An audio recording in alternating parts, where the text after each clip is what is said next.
Welcome back, mystery lovers. Today's case is going to keep you on the edge of your seat. The case of Jessica Caleri. Jessica Caleri was the younger daughter of Rita and Vince, an Australian couple of Maltese descent. Unlike her older sister Christy, Jessica was born with an intellectual disability. Jessica had an IQ of approximately 55 to 60, significantly lower than the average range of 90 to 110, which placed her in the lowest 1% and classified her as having a mild intellectual delay. Individuals with mild intellectual disabilities typically follow a different pace of development. They may start speaking, reading, writing, and doing math later than others, but can learn to communicate and express themselves in everyday situations. This delay caused her to start school later than her peers. As a result, she was vulnerable to teasing and bullying by classmates who did not understand her condition. Jessica coped with stress and anxiety by lashing out in intense anger, often targeting women. As a result, she developed intermittent explosive disorder. This mental health condition is characterized by sudden, recurring episodes of aggressive and violent behavior. Typically, intermittent explosive disorder starts in children around the age of 6 and worsens during the teenage years and early 20s. It is a mental health issue, not just a normal temper tantrum, and is linked to low levels of serotonin, a hormone in the brain that regulates emotions and mood. Jessica's behavior at school was causing problems, and she often lashed out at both students and teachers. In one incident, she physically hit a male student and refused to stop. As a result, she was suspended from school indefinitely and was forced to stay home under the care of her mother, Rita, who received a disability pension to support her. Jessica struggled with three main conditions: intellectual disability, which affected her cognitive abilities, irrational anger outbursts, and attention deficit hyperactivity disorder, ADHD. ADHD is a chronic condition that affects the brain, making it difficult for people, especially children, to control their behavior. Jessica was diagnosed with several mental health conditions, including severe bipolar disorder, depression, and anxiety. Additionally, she had autism spectrum disorders, which impacted her ability to understand her own thoughts and feelings, as well as empathize with others. The effects of autism also made everyday tasks, such as shopping, using public transportation, banking, and working, particularly challenging for her. Jessica had fixations on certain things, including three specific numbers: 2, 3, and 5. These numbers were linked in her mind to her favorite colors: yellow for 2, green for 3, and purple for 5. As a result of her fascination with these numbers, she would often create random phone numbers to dial, attempting to speak with men. In one instance, she repeatedly called a family's home in Bangladesh over 100 times a day solely because she liked their phone number. In 2018, her fixation turned to harassment when she began targeting a meat company in Daylesford, England. Her behavior became more uncontrollable, to the point of threatening company employees, including the owner Matthew Leafield, and his family, going so far as to claim she would harm them with a chainsaw. Jessica had an unrelenting fascination with horror movies and she couldn't shake off. She would spend an enormous amount of time rewatching violent videos, especially certain films that captured her attention. Her favorites included Saw, Jeepers Creepers, and, above all, the Texas Chainsaw Massacre. Released in 1974, the latter film was about young people in Texas being pursued by cannibals wielding chainsaws. The graphic violence in the movie led to it being banned in multiple countries, including Australia and the UK. When Jessica's mother, Rita, tried to stop her from watching these films, Jessica would become extremely angry. Jessica and her mother, Rita, resided in a St. Clair suburb of Sydney, New South Wales, Australia. Vince, Jessica's father, divorced Rita when Jessica was a teenager due to her behavioral problems. Her frequent tantrums put a strain on her parents' marriage, eventually leading to their breakup. Jessica appears to have conflicting personality traits. She has low self-esteem and is childish and naive. However, she often feels narcissistic, believing that she deserves special treatment due to her mental health needs. This thing sometimes made her take advantage of others and prioritize her own needs above theirs. However, Rita still always takes good care of her daughter. She knew her daughter had problems, but felt it was her responsibility to take care of and protect her. After discovering her daughter's harassing phone calls, Rita took the initiative to apologize. Although Jessica loved her family dearly, she was especially close to her mother, who made every effort to meet her needs and chose to care for her at home rather than seek full-time care at a psychiatric facility. In Australia, about 1 in 5 people, or 20% of the population, experienced a mental condition between 2017 and 2018. This equates to around 4.8 million people. Women are more prone to these problems than men. Young people aged 15 to 24 years were the most affected. A mental illness is a serious, diagnosable mental health condition. It affects a person's thoughts, feelings, and behavior and can impact their relationships with others. Examples of mental illnesses include depression, anxiety, bipolar disorder, schizophrenia, and psychotic disorders. These conditions significantly affect individuals' emotions and relationships, not just them but also their families and caregivers. The tragic incident on July 20, 2019 was the culmination of a series of violent acts by Jessica. Her history of assaulting and violence others has been around for many years, with incidents including attacking the mother-in-law of her sister and aunt by pulling their hair. Despite her convictions, Jessica was never imprisoned and was always allowed to remain under the care of her mother, Rita, who seemed to be the only person who could accept her actions. Jessica exhibited aggressive behavior towards women in public places, such as streets and shopping centers, often because she perceived that they were staring at her in a way that made her feel uncomfortable or ashamed. This behavior reached a boiling point when she got into a physical altercation with another patient in a doctor's office waiting room, resulting in her being banned from the office. Jessica's aggressive behavior continued in 2018 when she physically attacked a nurse during a hospital visit. As a result, she was admitted to a mental health unit for 9 days to address a severe episode of her mood disorder. During her stay, she was treated with lithium, a medication commonly used to manage bipolar disorder, in addition to antipsychotic medications. In the months leading up to the crime, Jessica stopped taking her prescribed medication and instead turned to natural to manage her health conditions. At the same time, her mother, Rita, was looking for alternative ways to help Jessica. Rita even paid $2,500 to see a psychic in Sydney's suburb who claims to be able to exorcise demons, an evil force that she believes is influencing Jessica. However, many relatives and friends were concerned that Jessica might pose a danger to those around her, but Rita remained convinced that her daughter was harmless. Jessica's older sister, Christy, described their mother, Rita, as a selfless person who always put benefit others first. This thing was especially evident in the way Rita cared for Jessica, who often rejected professional help. Rita's older sister also realized her unconditional love for Jessica and frequently expressed concerns that Jessica might harm her. However, Rita's motherly love clouded her judgment, causing her to overlook her older sister's concerns. In fact, the day before the fatal attack, Rita had to take Jessica to the police station because she had been making threatening phone calls to strangers. Yet she still chose to ignore the warning signs.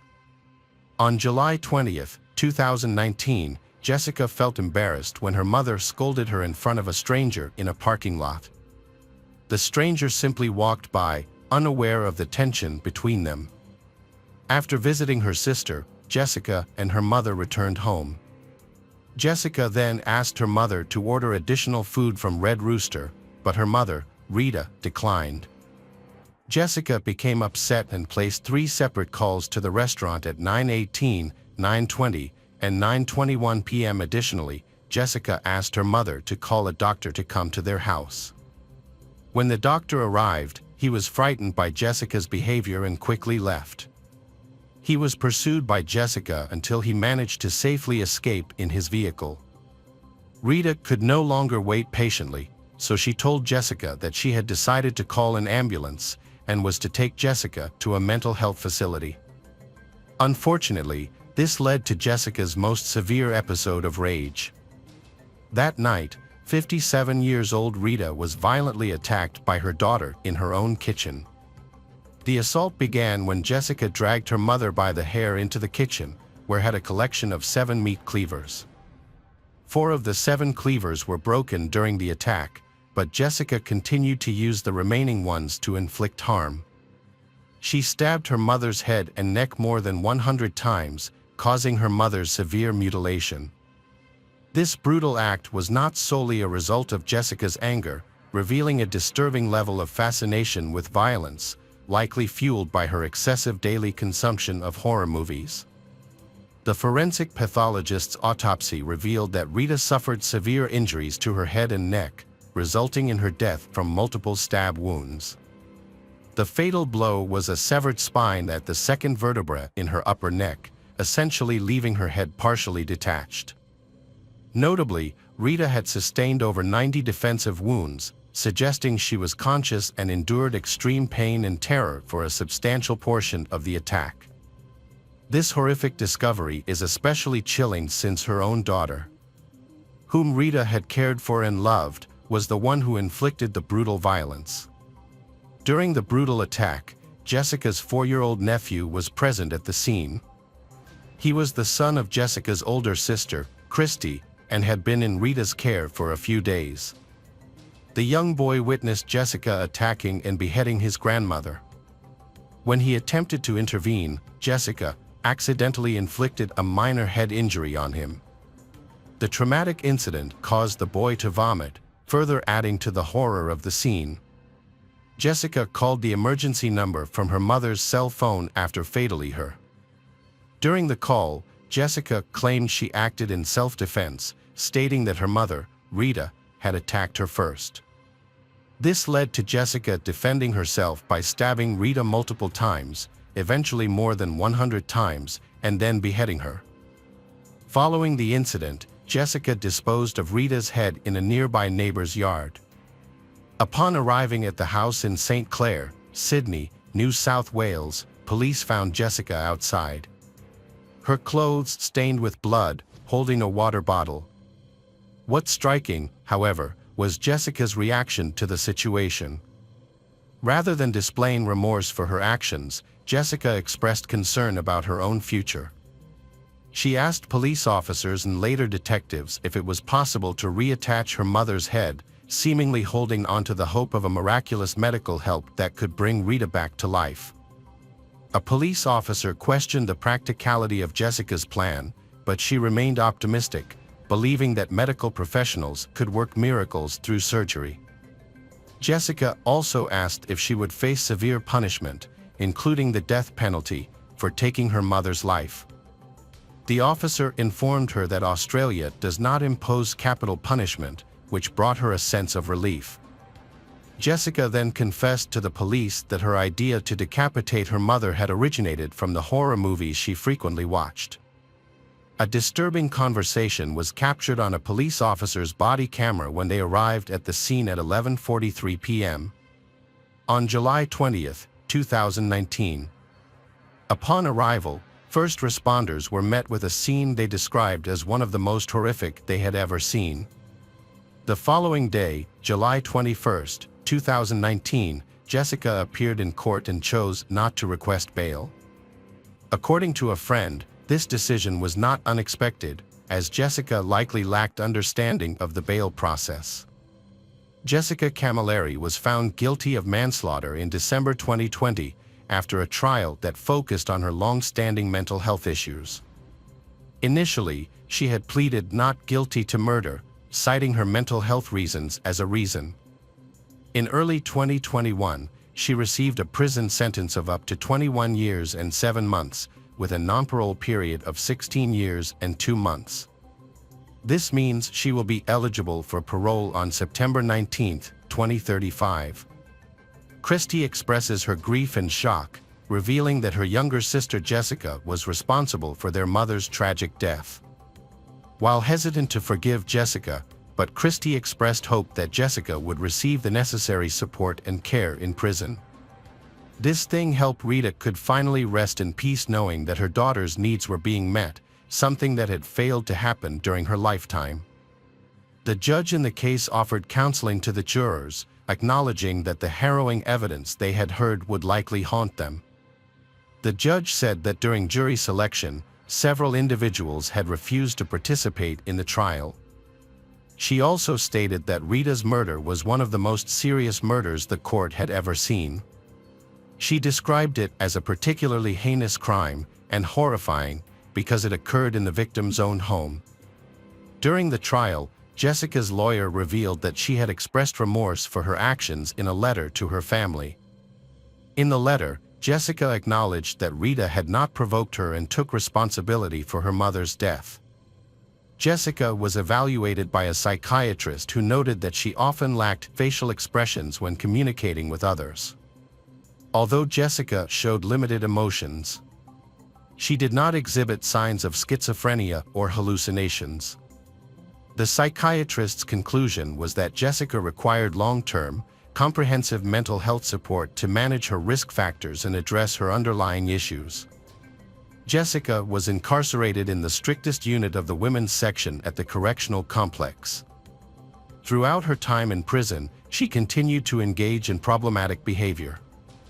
An incident standout involved a dispute over food exchange on September 9, 2019, and she responded by throwing a teacup at another inmate. Although she was charged with assault in court the following day, she did not receive any additional punishment. There were several other notable incidents involving her during her imprisonment. She got into a fight with another inmate on October 14, 2019, and was punished with 5 days in solitary confinement. Additionally, she disobeyed an order on November 3, 2019, and damaged property on July 31, 2020, resulting in a fine of $200. Another assault incident occurred on November 21, 2020, for which she received 7 days in solitary confinement. In January 2021, she was convicted of common assault once more, but did not face any additional consequences. Jessica has defended her actions, explaining that no matter what she does or where she goes, other inmates will continue to cause her misery. She also pointed out that life behind bars is challenging and vastly different from life on the outside. One major issue in prisons is the high prevalence of mental health issues. According to the Australian Institute of Health and Welfare, in 2018, nearly half of Australian prisoners had been diagnosed with a mental health condition. Although there is no direct correlation between having a mental health condition and committing a crime, these statistics suggest that many prisoners in Australia struggled with mental health issues before their incarceration.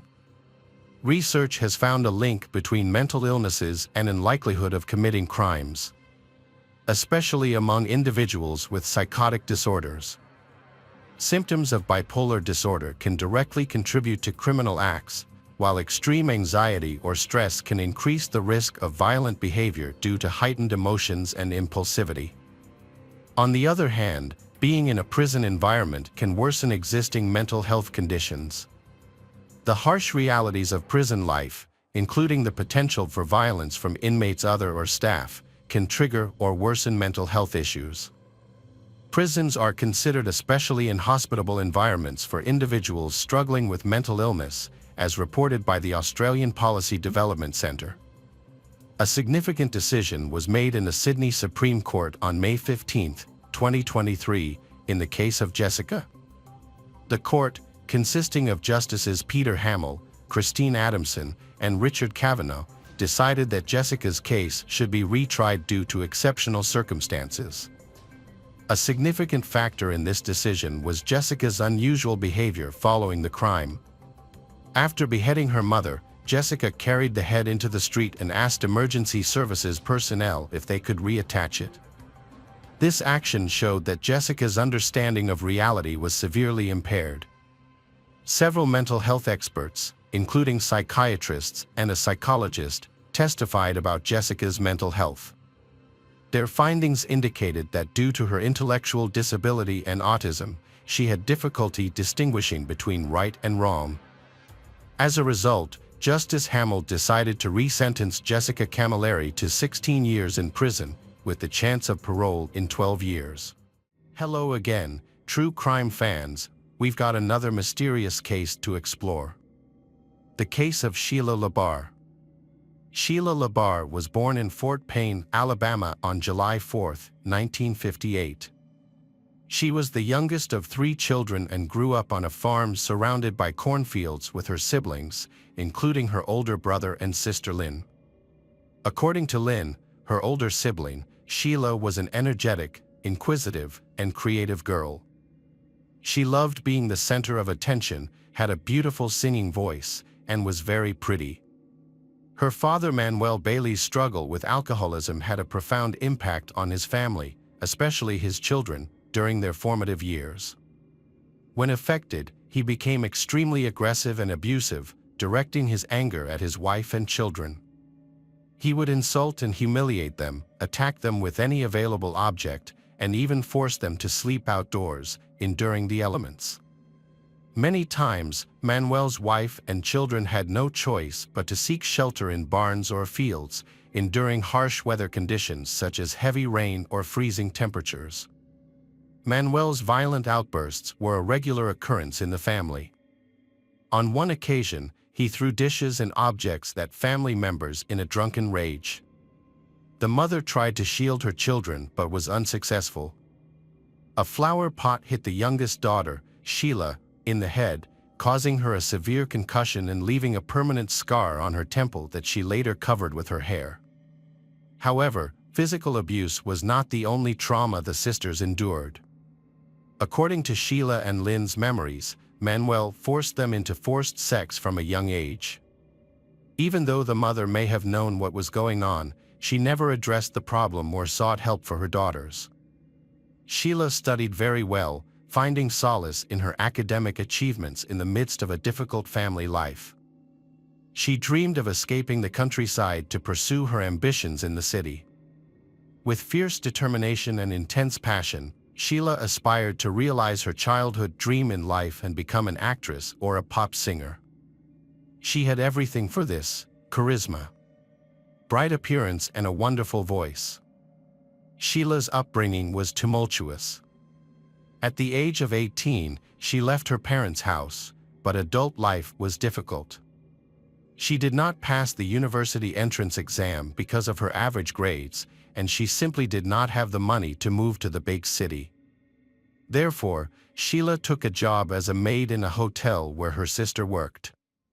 Sheila had a slim figure and a very attractive appearance, big blue eyes, a charming smile, and long, thick hair. She was given attention by men, and over time, she learned to use that attention and manipulate her suitors. Sheila met Jonathan Baxter in the late 1970s and they began a romantic relationship. Although Jonathan was not yet 20 years old, he had a young daughter from a previous relationship. However, the child did not become a barrier, and the couple soon married. However, their marriage did not last long and ended in divorce within a few months. The reason for the breakup was Sheila's treatment of Jonathan's daughter. She often became frustrated with the child and resorted to physical discipline, such as hitting her, or isolation, such as locking her in a closet when the child misbehaved or cried. When Jonathan discovered this, he was extremely distressed and immediately filed for divorce. He acted quickly, removing Sheila and her belongings from the house and making it clear that he never wanted to see or hear from her again.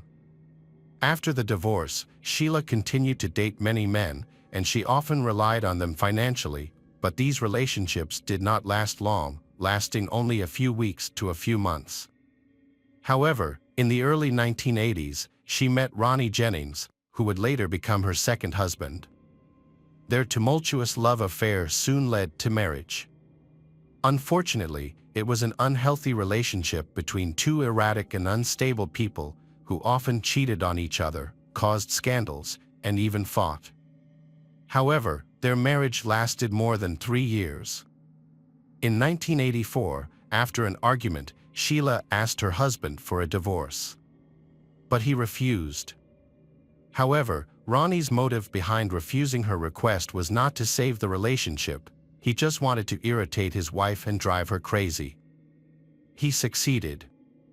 Sheila became hysterical, took a large amount of drugs in front of her husband, drank strong alcohol, and after this terrifying cocktail, got behind the wheel and drove off the road.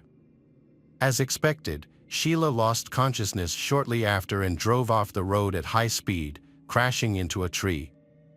Despite the severity of the accident, Sheila miraculously survived, although she suffered severe head injuries that left her in a deep coma for over a week. During this time, medical professionals were unable to give any prognosis for her recovery.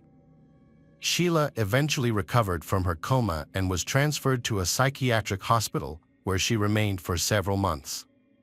She later complained to her sister that one of the attendants was constantly harassing her. After all this, she was discharged from the hospital and returned to her second husband's home. But her behavior became increasingly erratic. She began to act aggressively and threaten him, culminating in a violent outburst in which she attacked Ronnie with nail scissors, stabbing him in the chest. Fearing for her safety and well-being, Ronnie filed for divorce and quickly moved away, ending their tumultuous relationship. After her second divorce, Sheila began looking for a lover through the dating columns of print newspapers and left her information there. She posted her information herself in the hope of meeting someone special, but her relationships did not last long.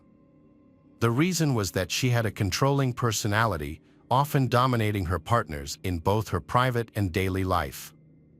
One day, a 60-year-old man named Wilfred Bill Labar happened to see her picture in the dating section. A twice-divorced man, Wilfred raised his children and grandchildren from previous marriages. After losing his wife a few years ago, he lived a solitary life on his large rural farm. Wilfred, a wealthy man from New Hampshire, owned a chiropractic practice and a horse farm. Despite his successful life, he still felt lonely and longed for a partner. It was then that he met Sheila, who was attracted by Wilfred's wealth and saw an opportunity for her. To attract his attention, Sheila began sending him provocative letters and photos through the post. Her plan worked and soon Wilfred invited her to visit his farm. Their romance quickly blossomed, with Wilfred showering her with expensive gifts. In the summer of 1987, Sheila moved in with him. Wilfred Bill Labar had no plans to marry Sheila, however, without waiting for his proposal, Sheila changed her name, calling herself Labar. Bill was surprised by this development, but he did not object. As their relationship progressed, Sheila began to control Wilfred's life, including his business, finances, and property. Due to the significant age difference, Wilfred had a hard time satisfying Sheila's need for intimacy. According to Sheila, Wilfred allowed her to see other men and she often brought her lovers to their homes. One of Sheila's lovers, who was in his mid-90s, was a Jamaican citizen named Wayne Ennis. He was much younger than Sheila and was initially hired as a nanny at the farm. Wayne eventually moved into the main house with Wilfred's consent, possibly under pressure from Sheila. Sheila and Wayne married in 1995 with an agreement that they would be monogamous, and Wayne assumed that from then on, he would be her only man. However, he soon realized that he was wrong as his wife continued to see other men. Wayne was not happy with this, and one day, he punched and kicked Sheila and her next lover, injuring them. Sheila, accustomed to being dominated, was the first time she had been attacked by someone else. She eventually filed for divorce and obtained a court order to prevent Wayne from approaching her, accusing him of violence and assault. Sheila's life remained volatile despite the divorce, as she continued to have affairs, frequently ending old relationships in favor of new ones. However, her relationships became increasingly complicated, often ending in lawsuits from her ex-partners who accused her of cruelty, threatening their lives, and causing physical harm. In one case, an ex-boyfriend claimed she deliberately hit him with her car, narrowly avoiding serious injury. Another accused her of fracturing his skull, while a third partner was left permanently scarred by lacerations to his face. As Sheila got older, her behavior became increasingly dangerous to those around her. She demanded absolute obedience from her partners, and when this expectation was not met, she often flew into rages. Wilfred Bill Labar then died in 2000 of heart failure at the age of 74. Although doctors and police found no evidence of foul play in his death, his family believed that Sheila had something to do with it. According to them, she had been poisoning Bill little by little over the years, effectively driving him to his death. After Wilfred's death, Sheila became the sole beneficiary of his estate, even though the couple had never formally married. Relatives tried to challenge this through the courts, but never got anywhere. They still believe that Sheila forced him to write a will. She wanted the house after Wilfred's death. After inheriting his entire estate, Sheila was free to do whatever she wanted without having to consider anyone else's opinion. She called her home a place of glamour and pleasure, where there were no inhibitions. And she began picking up men on the streets, in bars, on the internet, luring them to her and then trying to keep them at the farm for as long as possible. She didn't care about their age, skin color, or appearance. Sheila lured these men with promises of extraordinary pleasure and then tried to dominate and control them. Neighbors noticed that there were many different men constantly coming to the farm, but many left that day, while others stayed for a short time. The activities inside the house were shrouded in mystery. Sheila then turned her focus to finding sexual partners among men who were in financial trouble, needed a place to live, or were struggling with addiction. These people are easy targets for Sheila's manipulation tactics, as she presents herself as a wealthy widow, bragging about her supposed inheritance from 2004. A homeless man named Michael DeLog is struggling with addiction when he meets Sheila on a city street. Due to his circumstances, his family tries to get him into rehab, but he escapes from the treatment center. Michael's weakness leads him to accept Sheila's offer, who promises him food, shelter, and the stimulants he desires in exchange for a physical relationship. Moving to the farm, Michael becomes completely dependent on his lover. Afraid of being on the streets again, he complies with her every demand, and Sheila's desires become more sophisticated. She binds, beats, and humiliates Michael, taking pleasure in it. He tried to escape several times, walking dozens of miles and hiding in homeless shelters, but he never decided to go to the police for fear they would not believe him. Sheila repeatedly found Michael and brought him back to the farm. In desperation, he tried to contact his family members and let them know he was in trouble. They responded immediately, but unfortunately, it was too late. In October 2005, Michael DeLog mysteriously disappeared. When his family contacted Sheila, she claimed that they had broken up and Michael had left her, not knowing where he was. Despite efforts to find him, Michael was nowhere to be seen and no one he knew had seen him. Unfortunately, attempts to contact him were unsuccessful and the police report was fruitless, and Sheila remained unsuspected.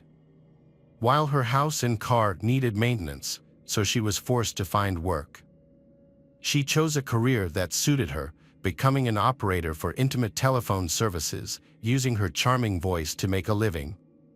A man named Kenneth County, then 24 years old, fell into the trap and agreed to meet her in person. Kenneth was an attractive young man, kind and open, but he had one major weakness: his low IQ made him extremely gullible. This made him Sheila's ideal target. Kenneth was very close to his mother, financially dependent on her, but Sheila skillfully manipulated him, creating a rift between them and finally conquered him. She gave him an unforgettable night of love and promised that they would be like this all the time. The young man decided that he had met the woman of his dreams. He informed his relatives, and then moved into Sheila's house. After that, Sheila severely and relentlessly abused Kenneth. She had turned one of the rooms in her house into a torture chamber, where she regularly beat Kenneth severely and subjected him to other forms of physical and mental abuse. As a result, Kenneth's body was covered in numerous injuries, including bruises, abrasions, cuts, and burns. Kenneth was completely under Sheila's control and was not allowed to contact his loved ones. His family had no idea what was happening to him and could only speculate about his condition. It was only when neighbors occasionally saw Kenneth and were shocked by his frail appearance that the alarm was raised. Just days before Kenneth went missing, a local store employee took a disturbing photo of him with his cell phone, which was later used as evidence in court. The photo showed Kenneth extremely thin, with large bruises under his eyes and on his cheeks, and what appeared to be a broken nose, judging by the extent of the healing. All of these injuries occurred at different times, suggesting that he had been severely beaten over a long period of time. When he went to a store, the items in his trolley were disturbing: 2 large fuel drums, which were later discovered to have been used to cremate him. The store staff were confused and frightened by his appearance, so they contacted the police, suspecting a possible domestic violence incident. However, Sheila escaped and they were unable to charge her. Eventually, Kenneth lost contact with his family, and when his worried mother visited him at the farm owner, Sheila, responded aggressively and advised her to leave Kenneth alone, prompting Kenneth's family to file a missing person report. Expressing concern that he might be being held against his will at the farm. When the police arrived at Sheila's home, they witnessed a crematorium and disturbing discoveries. Sheila claimed that Kenneth had moved away because his mother, whom he said was afraid of him, had begun visiting regularly. To back up her claim, Sheila provided a recording in which she asked Kenneth if his mother had attacked him, and he quietly replied yes. The police found Sheila's story suspicious, and the next day, a police officer who visited Sheila obtained a search warrant for the estate. This was not the first time Sheila had attracted the attention of the police. She had been implicated in the mysterious disappearance of another boyfriend in the past. However, despite her past, Sheila had never been questioned or had her property searched until now. When the police arrived, they could not find Sheila at home, but they did notice several suspicious fires burning near the outbuildings. These fires were very unusual and involved a variety of materials such as mattresses, pieces of wooden furniture, hay, and other items soaked in flammable substances. Upon closer inspection, it was discovered that one of the fires contained human remains in the form of bones. Police immediately requested additional assistance from forensic experts to document their findings, but what they discovered next was even more shocking. Police found numerous blood stains that had not been cleaned up throughout the house, indicating a violent crime had occurred. The large amount of blood suggested that a horrific massacre may have occurred. The blood found at the scene belonged to at least 3 different people.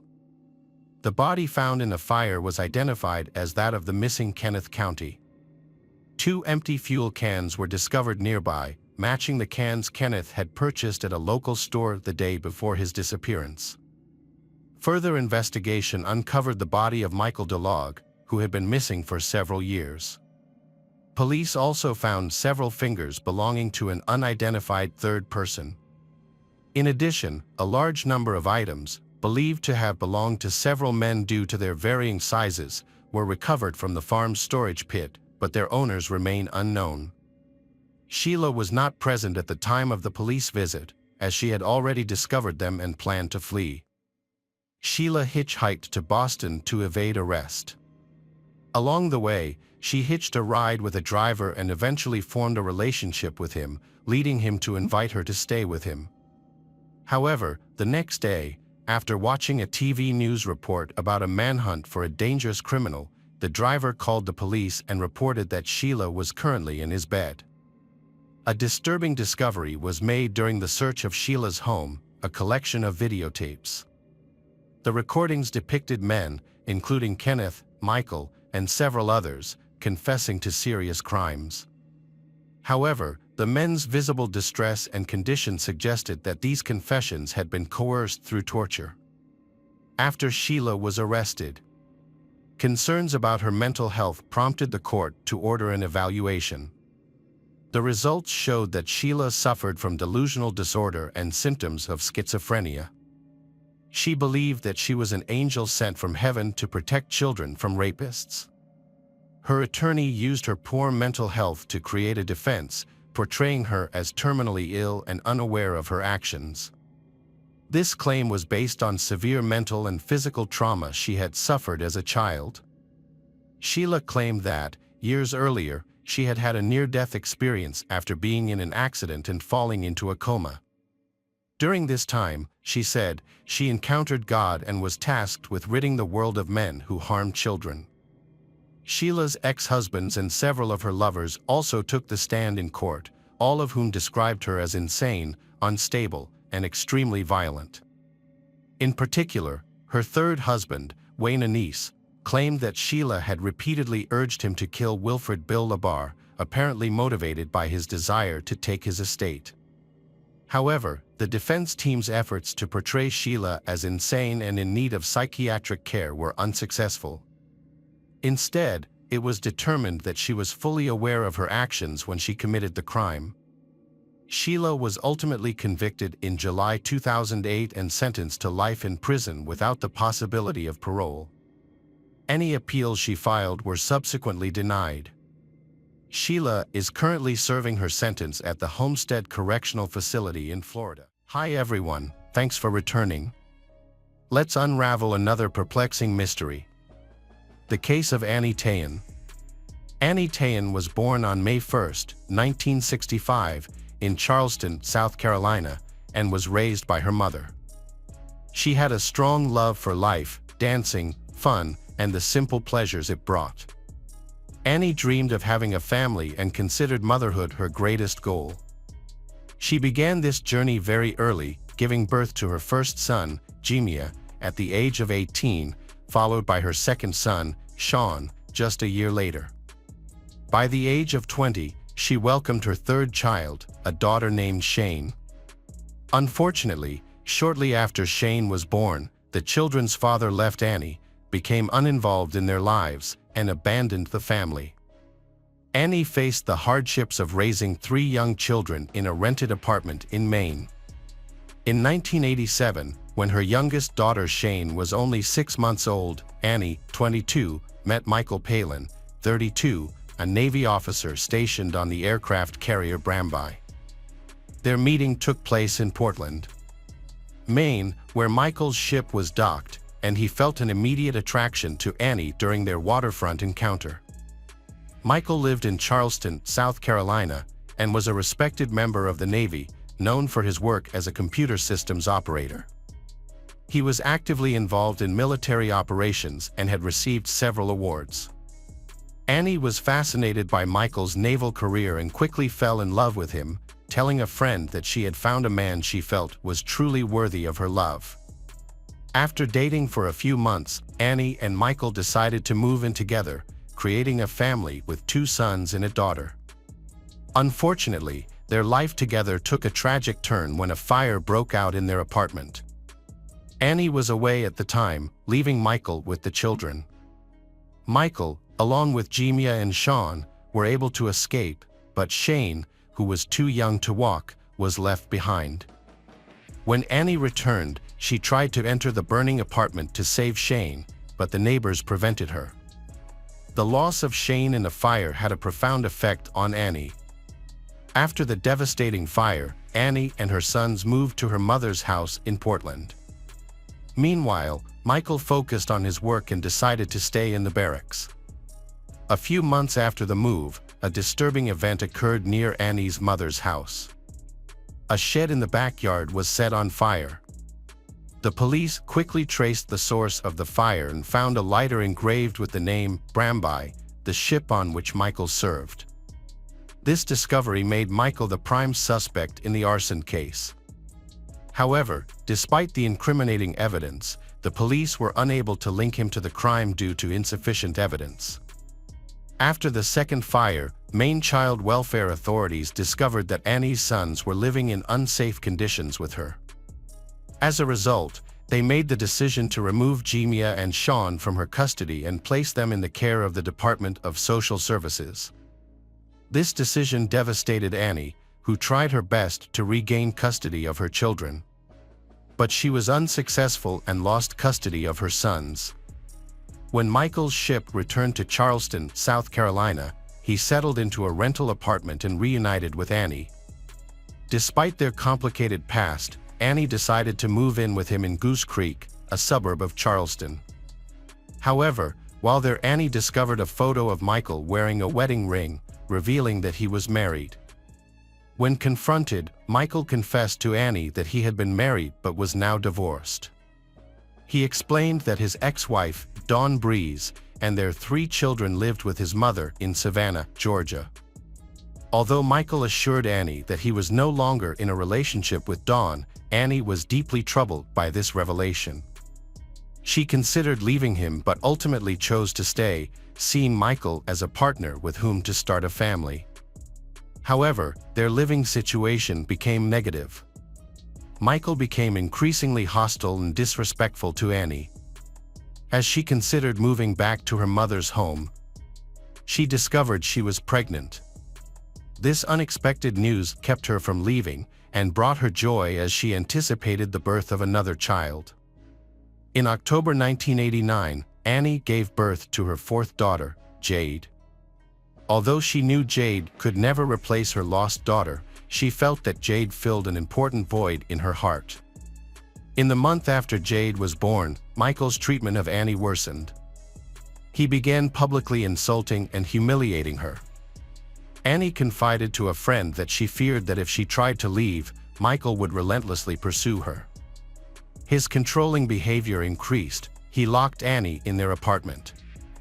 When he left for work, he would disconnect his phone and take it with him. Annie became increasingly concerned about his actions. Annie, feeling distressed, called her best friend Katie French. During the call, Annie revealed that she was planning to leave Michael.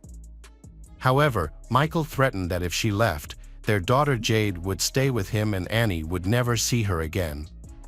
Overwhelmed, Annie cried and begged Katie to come immediately to help her and Jade. Unfortunately, Katie was busy and unable to help. Instead, she sent Annie money for a bus ticket, hoping that it would help her escape and return to Portland. This urgent conversation turned out to be their last. 2 days later, on November 7, 1989, Katie tried to contact Annie but received no response. A few days later, Michael informed Katie that Annie had left on November 6, taking her belongings and heading to an unknown destination. Katie expected Annie to contact her from her new home, but after 2 weeks of no news, she grew increasingly worried. By Thanksgiving, November 24, Annie had been out of contact for 20 days. Worried about Annie's safety, Katie tried to contact Annie's friends and acquaintances, but no one had any information about her. When Katie tried to report Annie Tayan, 24, missing to the police, she was told that she could not file a formal report because she was not a family member. As months passed without any updates on Annie, Katie finally contacted Michael's mother. Katie was shocked to learn that Annie's youngest daughter, Jade, was living with Michael's mother. The news confirmed Katie's deepest fears. She was certain that Annie would never willingly leave her daughter behind. Shortly after the disturbing events, Michael Palin moved to the naval base at Pearl Harbor in Hawaii. He did not appear to be concerned about her disappearance. Michael did not contact the police or begin a search for Annie. The official search began after Annie's mother reported her missing. Initially, the investigation focused on her husband Michael Palin, who quickly became the prime suspect. Michael explained that on the morning of November 6th, he woke up to find Annie had left, leaving their daughter with him. Michael said that the night before, Annie had mentioned that she wanted to end their relationship. Michael did not look for Annie because he thought their relationship was over and felt no need to contact her any further. He also claimed that he was unaware of Annie's disappearance. After searching the couple's rented apartment, the police found no evidence. Annie Tayan's case seemed to have stalled, with no further search for her. Questions about her current location, whether she was still alive, and the possible motives of any kidnappers remained unanswered. The only known fact is that the last person confirmed to have seen her was her partner, Michael.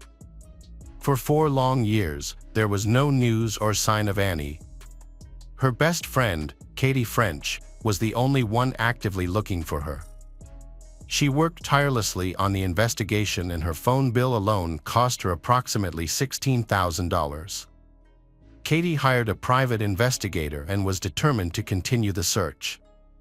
She contacted various organizations to gather information about Michael's background. Katie was convinced that Michael was dangerous and untrustworthy.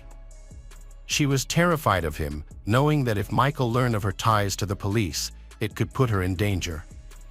In 1993, Annie's case was transferred to the Naval Criminal Investigative Service, marking a major change in the investigation. Naval Criminal Investigative Service agents began a comprehensive review of the case from the beginning. They found Michael Palin, who was staying at Pearl Harbor Naval Base in Hawaii. When Coast Guard agents attempted to speak with him about Annie's disappearance, Michael agreed to speak only if his attorney was present. He then completely stopped cooperating with the investigation and refused to provide any further assistance or information. The Coast Guard agents gathered all available information about Annie's disappearance and contacted the South Carolina Police Department. They asked the department to cross-reference their records with any unidentified bodies, noting that Annie had given birth just a month before her disappearance. South Carolina police then reported a case involving a dead woman who had also given birth a month before her death. They provided a sketch of what the woman looked like, shocking the Coast Guard agents. They believed they had found Annie Tayan. The discovery revealed a brutal murder, with her body found next to a highway in Jasper County, South Carolina, about 100 miles from her home with Michael. The crime scene photos were horrifying. Annie's face was severely crushed, and her skull was broken into 124 pieces, requiring nearly 500 hours of detailed reconstruction. Her body was found in a duffel bag that had been doused with gasoline and set on fire. The burning bag was discovered at 6 a.m. on November 7, 1989, the same time Katie French noticed Annie had stopped answering her calls. Annie was identified by comparing her dental records to those of the unidentified woman. After Annie's body was found, Michael became the prime suspect in her murder. The Coast Guard developed a detailed investigation plan, starting with a review of his financial transactions. They discovered that on the day Annie went missing, Michael had made a credit card purchase about 25 miles south of where her body was found. Additionally, his phone records showed that on the morning of November 6th, he called his mother's home in Savannah twice, once at 4:35 a.m. and again at 5:17 a.m. Based on this evidence, police believe that Michael killed Annie in their apartment, then moved her body and left it on the side of the road, where he burned it. Naval Criminal Investigative Service agents targeted Michael Palin's ex-wife, Dawn Breeze. At the time of Annie's death, Dawn was still married to Michael and lived in his mother's home in Savannah. After Annie went missing, Dawn divorced Michael and began moving around the state several times, apparently trying to avoid someone or something. Agents eventually tracked her down to Miami, Florida, in the summer of 1995, nearly 6 years after Annie Tayan's murder. When they found Dawn, she was making a living through psychic activities. During a visit to her workplace to discuss Annie's disappearance, Dawn responded surprisingly calmly. She asked how long the conversation would last. saying she wanted to eat if it lasted. This response surprised the agents, as they had expected a more emotional response regarding Annie. However, Dawn remained calm throughout their discussion. During the 10-hour interrogation, Dawn's story initially matched Michael's. She said that when she visited Michael's apartment, he told her that his mistress had left and that he planned to raise their daughter on his own. However, Dawn was silent, looked down, and said that she wanted to tell the truth. Her next speech was emotionless and tearless as she shared what she had kept secret for 6 years. Dawn revealed that Michael had called her to his Charleston apartment early one morning. She discovered Annie's body on the living room floor. Michael told Dawn to go into the bedroom to see his daughter. At the time, Dawn and Michael were still legally married and had 3 children together. Michael admitted to Dawn that he had had an affair with Annie, which resulted in the birth of a daughter. He begged her to accept the child and help him raise his daughter. Dawn claimed that rather than face a custody battle with Annie, Michael chose to kill to gain custody. Dawn added, on the night of November 5th and 6th, 1989, Michael and Annie went to bed after having sex. After a while, Annie fell asleep. At this point, Michael violently attacked her with a crowbar. Their daughter, Jade, was lying next to Annie in bed during the horrific incident. Michael continued to beat Annie on the head with increasing brutality. Despite her attempts to fight back, Annie eventually died of her injuries on that same bed. Michael contacted his wife, Dawn, asking her to come immediately. He then placed Annie's body in a large bag and put it in the trunk of his car, where he also had a can of gasoline. He drove with Dawn and their daughter Jade in the back seat for about 100 miles. When they reached a quiet area on the side of the road, Michael took Annie's body out of the trunk, doused it with gasoline, and set it on fire. After making sure the fire was burning well, he quickly returned to the car and drove Dawn and Jade back to his mother's house in Savannah. Dawn's revelation was crucial evidence in the investigation. The police asked Dawn to make a recorded phone call to Michael to talk about Annie's murder. Dawn agreed and called Michael, expressing her concern about the discovery and identification of Annie's body. Michael's response was, "No, they didn't." During the call, Dawn told Michael that blood had been found in their old apartment and that Naval Criminal Investigative Service agents suspected they were involved in a murder. She encouraged Michael to come up with an explanation for the blood. Michael responded, "Okay, we need to work together and come up with a solution." Although he did not admit anything directly, his demeanor showed that he understood the seriousness of the situation. At the end of the conversation, Michael warned Dawn to be careful with her phone calls and assured her that they would work together to resolve the situation. Naval Criminal Investigative Service agents took Dawn to the crime scene to search for any remaining evidence. To protect her identity and ensure her safety as a cooperating witness, they disguised her before arriving at the apartment. Dawn carefully described and demonstrated where Annie's body was and the sequence of events. She pointed out a spot near the wall and baseboard where a significant amount of blood had seeped into the carpet and concrete floor below. Since Michael had moved out, the landlord had replaced and cleaned the carpet several times, which explained the lack of visible evidence. However, when the police used a special chemical on the concrete floor, a large purple stain appeared, indicating the presence of protein and confirming Dawn's account of where Annie's body had been. Despite the blood on the concrete, the Naval Criminal Investigative Service agents had difficulty confirming that the substance was blood, so they continued to search for more physical evidence. Dawn pointed to a nightstand containing a television next to the bed where Annie had been killed. She noted that blood had splattered on the television during the murder, and Michael had said that it needed a thorough cleaning. He had then disposed of the television, possibly selling it rather than throwing away a working appliance, given his frugal habits.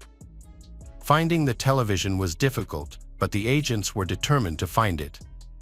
At this point, Michael Palin realized that the Naval Criminal Investigative Service was watching him, especially after a phone call with his ex-wife, Dawn.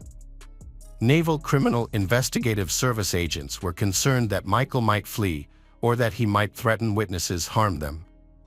On October 11, 1995, Michael attempted to escape, but was quickly apprehended and taken into custody by police.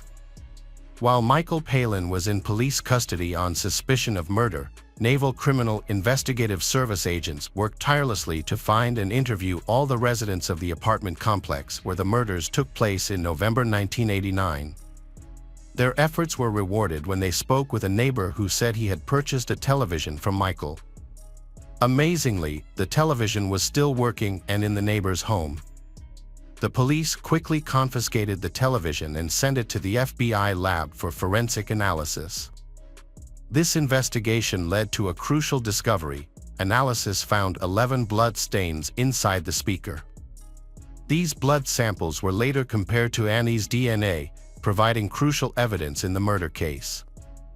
At this point in the case, Michael's attorney announced that he was willing to plead guilty, but only if the death penalty was removed from consideration. The prosecutor was not pleased with this development, but military law required such a plea bargain to be negotiated at trial. Michael admitted his guilt, recounting the details of his crimes objectively, his account showing no signs of remorse or empathy. As a result, he was convicted and sentenced to life in prison, with the possibility of parole after 30 years. He was also dishonorably discharged from the Navy. Dawn Breeze, who knew about her husband's crimes and remained silent for more than 6 years, escaped legal consequences thanks to her crucial confession to the Naval Criminal Investigative Service, which greatly aided the investigation. Annie's children now know the truth about their mother's tragic fate and understand that she did not abandon them. Hello, crime enthusiasts, are you ready for another chilling investigation? The case of Jamie Hahn. Jamie Hahn was born on October 25, 1983, in Orangeburg, South Carolina. She was a compassionate person who always put the needs of others first.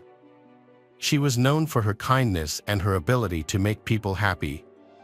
Despite her parents' divorce and remarriage, but she grew up with her 2 brothers, Brett and Justin, and sister Ashley, and she maintaining a cheerful outlook.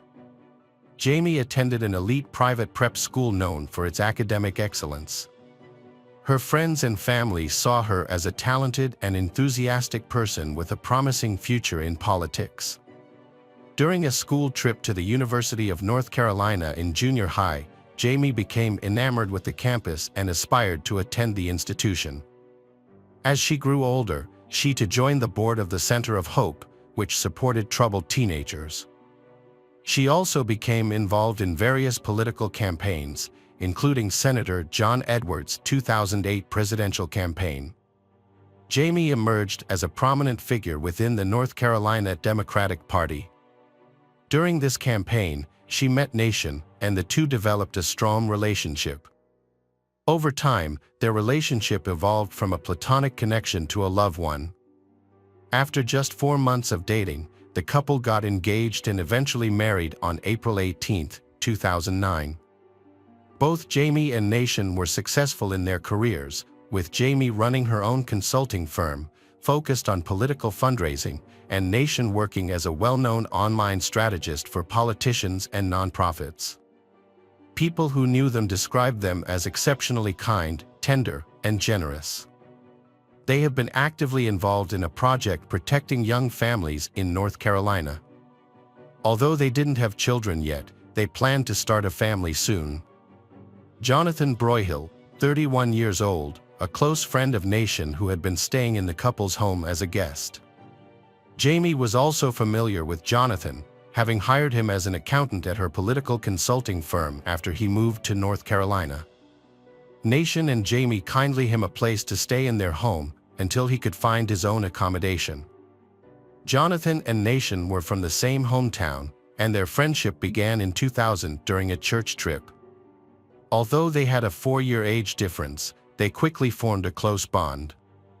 Like many childhood friendships, they lost touch when one of them went to college, but reconnected after graduation and became very close. In fact, Jonathan was the best man at Nation and Jamie's wedding in April 2009. The trio of Jonathan, Jamie, and Nation was incredibly close-knit. This strong bond was built on unity, with the three sharing countless moments together. They go on vacation together, have dinner together every Monday, and enjoy holidays together. However, this was a difficult time for Jonathan, who had recently been diagnosed with pancreatic cancer. Jamie and Nation were deeply concerned about Jonathan's well-being and had been supporting him throughout his medical journey. Jamie was overcome with emotion one day and asked Nation if they should have a child soon. They wanted their future child to have the chance to know their dear friend Jonathan. The reason behind this sudden desire was Jonathan's recent cancer diagnosis. However, Jonathan's health struggles weren't new. Over the years, he had been in and out of hospitals multiple times. At one point, he had been diagnosed with multiple sclerosis during a gallbladder operation. Given his fragile health, Jamie and Nation invited Jonathan to live with them temporarily. They offered him care and support until he could recover. Jonathan spent so much time at Nation family home that some of their neighbors thought of him as a part of the family. Their deep and close relationship makes the violent incident in which all three were stabbed in their own home all the more puzzling and tragic. On a fateful Monday, Jonathan was already at the house, discussing work-related matters with Jamie in the kitchen. Nation had just arrived home and was heading upstairs to change when they were startled by Jamie's screams. Assuming the worst due to Jonathan's health issues, Nation rushed downstairs, where they met Jamie's frantic voice, crying out for help. A frantic scene unfolded as Nation rushed into the kitchen, where he found his wife severely injured and bleeding on the floor, while Jonathan stood over her, menacingly wielding a large kitchen knife. The sight was too shocking for Nation to comprehend. Jonathan, with the knife raised, advanced toward Nation. Then, Nation with one hand, Nation grabbed the knife's blade and, with the other, struck Jonathan in the face. At the same time, Nation urgently told Jamie to run for safety as he tried to subdue Jonathan. She managed to get up from the floor despite her serious injuries and ran through the side door to find help. Once Jamie was out of the house, Nation overcame his shock, pushed Jonathan aside, and followed his wife. Outside, Jamie struggled to reach the nearest neighbor's house but found no one home despite her knocking. While trying to reach the next house, exhausted and weakened by her injuries, Jamie collapsed unconscious in the neighbor's yard. Fortunately, passers-by heard the commotion and came to her aid, and a neighbor who was alerted by Jamie's screams called for an ambulance and the police. Nation frantically searched for Jamie after realizing she was gone. Following a bloody trail, he found her in a neighbor's yard, clutching her side in agony but still conscious.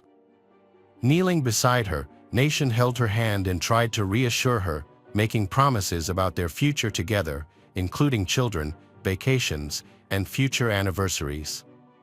Overwhelmed by the thought of losing her, Nation fought back tears as he spoke. As they waited for help to arrive, a neighbor rushed over with a towel to apply pressure to Jamie's bleeding abdomen.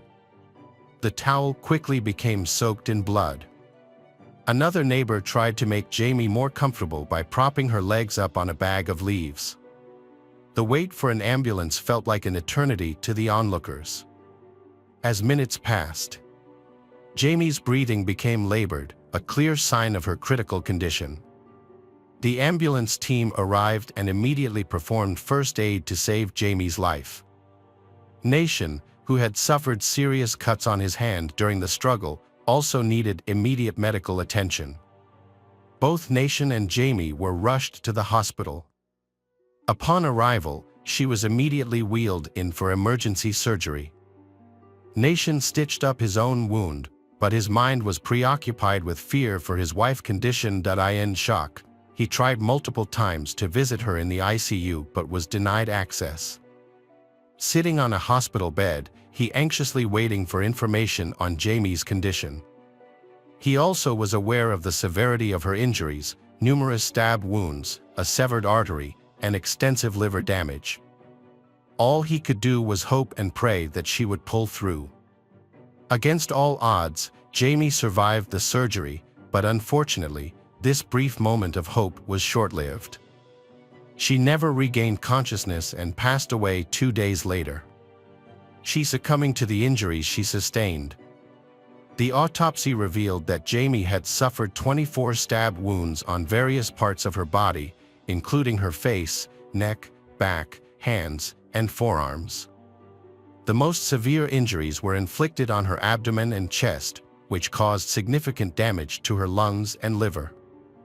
After inflicting injuries on himself, Jonathan spent 8 days in the hospital recovering. On April 30, 2013, while still recovering and wearing bandages on both wrists, he was transported on a stretcher to a Wake County magistrate's office. There, he was officially charged with first-degree murder in Jamie's case and assault with a deadly weapon against another individual, Nation. Due to the severity of the charges, he was held without bail. Then taken to Central Prison in Raleigh, which had a hospital wing where he could continue receiving medical treatment while in custody. The sudden and tragic loss of Jamie left many people deeply affected and wondering why someone she considered a best friend would commit such a horrific act, robbing her of her future. After her death, rumors spread that a large amount of money had gone missing from the election campaign managed by Jamie's team. Jonathan, who had been the team's accountant, stopped working for the company at the end of 2012, but continued to provide financial information to Jamie and help with financial reports. Some people suspected that Jamie had discovered the missing funds, which totaled over $50,000, and confronted Jonathan about this. This confrontation might have triggered his violent outburst. On the day of the incident, April 22, 2013, Jamie had invited Jonathan to their usual Monday dinner to discuss the company's financial issues. Many believe that Jamie might have questioned Jonathan about the missing funds at that time. 6 months after the tragic incident, Jamie's husband, Nation, and her family scattered her ashes near the Pulaski Memorial Baptist Church. This church was a place Jamie had voluntarily dedicated a lot of time and effort to. A week before the tragedy, the irony is that Jamie had asked the church's pastor to pray for Jonathan, who was believed to be battling cancer. Little did Jamie know that their lives would soon be shattered. Nation had to come to terms with the fact that someone he had known since childhood had taken the life of the woman he loved. For Nation, Jamie was everything, his partner, his confidant. After Jamie's passing, the trial of Jonathan Broyhill began on March 4, 2015. The district attorney told the jury that Jonathan, Jamie's financial manager, had misappropriated around $50,000 from her account by writing 39 checks to himself. Jonathan made various excuses to justify his actions, including health problems from multiple sclerosis, memory issues, a gallbladder operation, and pancreatic cancer. According to Nation, Jamie knew about the missing money but chose not to confront Jonathan about it because his health is not good. Instead, she hopes Jonathan will admit his mistake and correct it on his own. However, everything changed when Jamie got a call from a debt collector. The district attorney revealed a shocking truth. A year prior, Jonathan's first hospitalization was a result of an incident at the Jamie residence. Prior to this, Jonathan had never medical treatment, which was confirmed by his health records. He had been deceiving Jamie and Nation about his health, falsely claiming to have had a gallbladder operation, multiple sclerosis, and cancer. In reality, his medical history only showed a mental disorder. Jonathan's internet search history showed he had researched pancreatic cancer and specialists in that field, possibly to make his fabrication more believable. He had also looked up cruises that did not require a passport. Furthermore, Jonathan had booked a one-way trip to Las Vegas for April 23, but canceled it on the 22nd, just 2 hours before attacking Jamie with a knife. Jonathan confessed to the authorities that he had misused campaign funds and fabricated his medical conditions. Although Jonathan said he needed medical attention, but he would secretly leave while Nation waited in the car.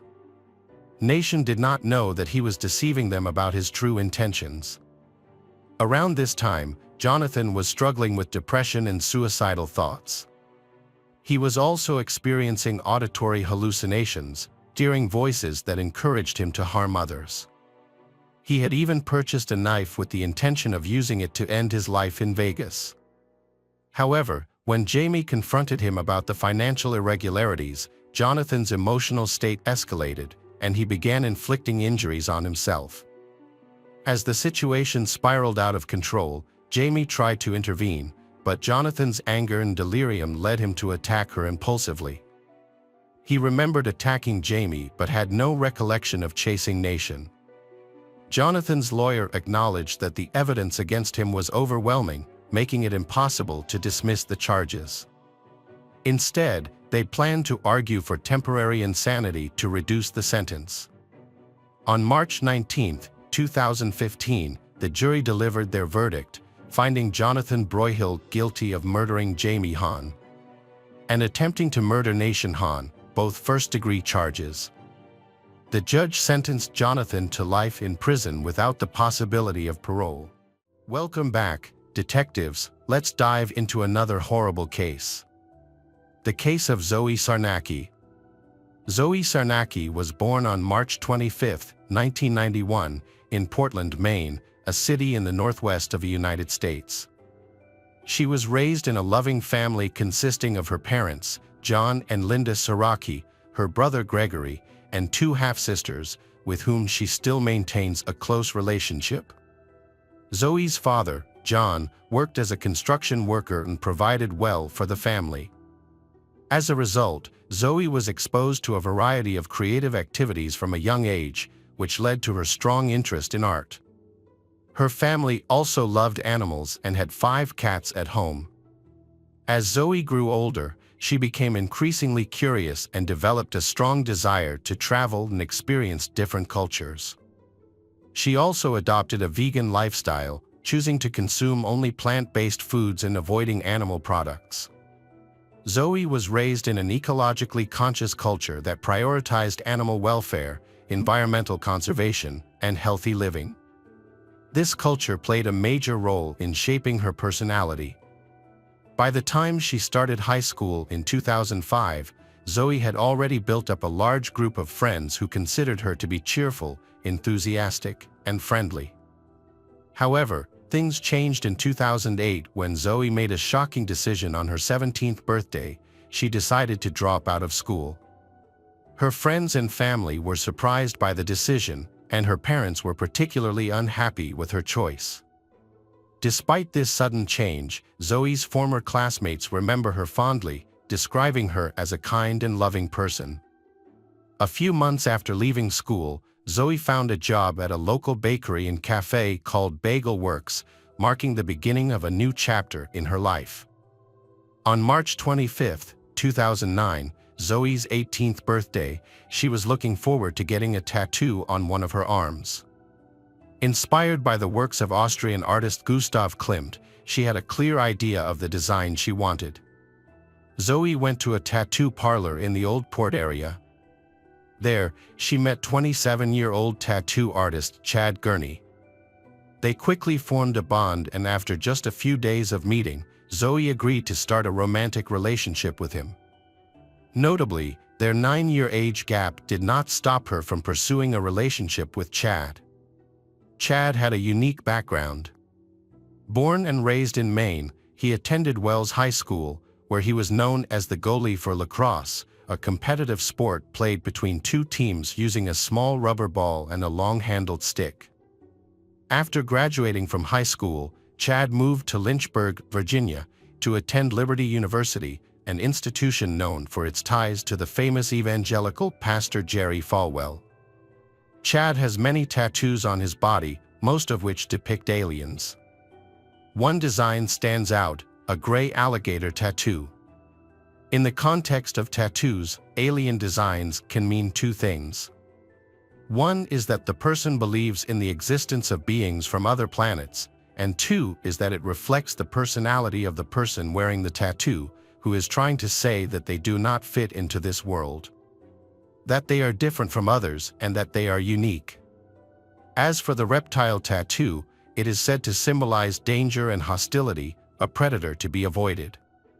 Before moving to Portland in 2005, Chad had a difficult time recovering from a near-fatal car accident in Alabama that had occurred 4 years earlier. On a trip to a lacrosse game, a local van carrying players and coaches was hit from behind by a car and pushed into the oncoming lane, where it collided with a large truck. The impact threw Chad from the van and he nearly lost his leg. He has undergone approximately 20 surgeries due to severe head injuries. Chad underwent a psychiatric evaluation following his accident, which revealed that he had cognitive impairments.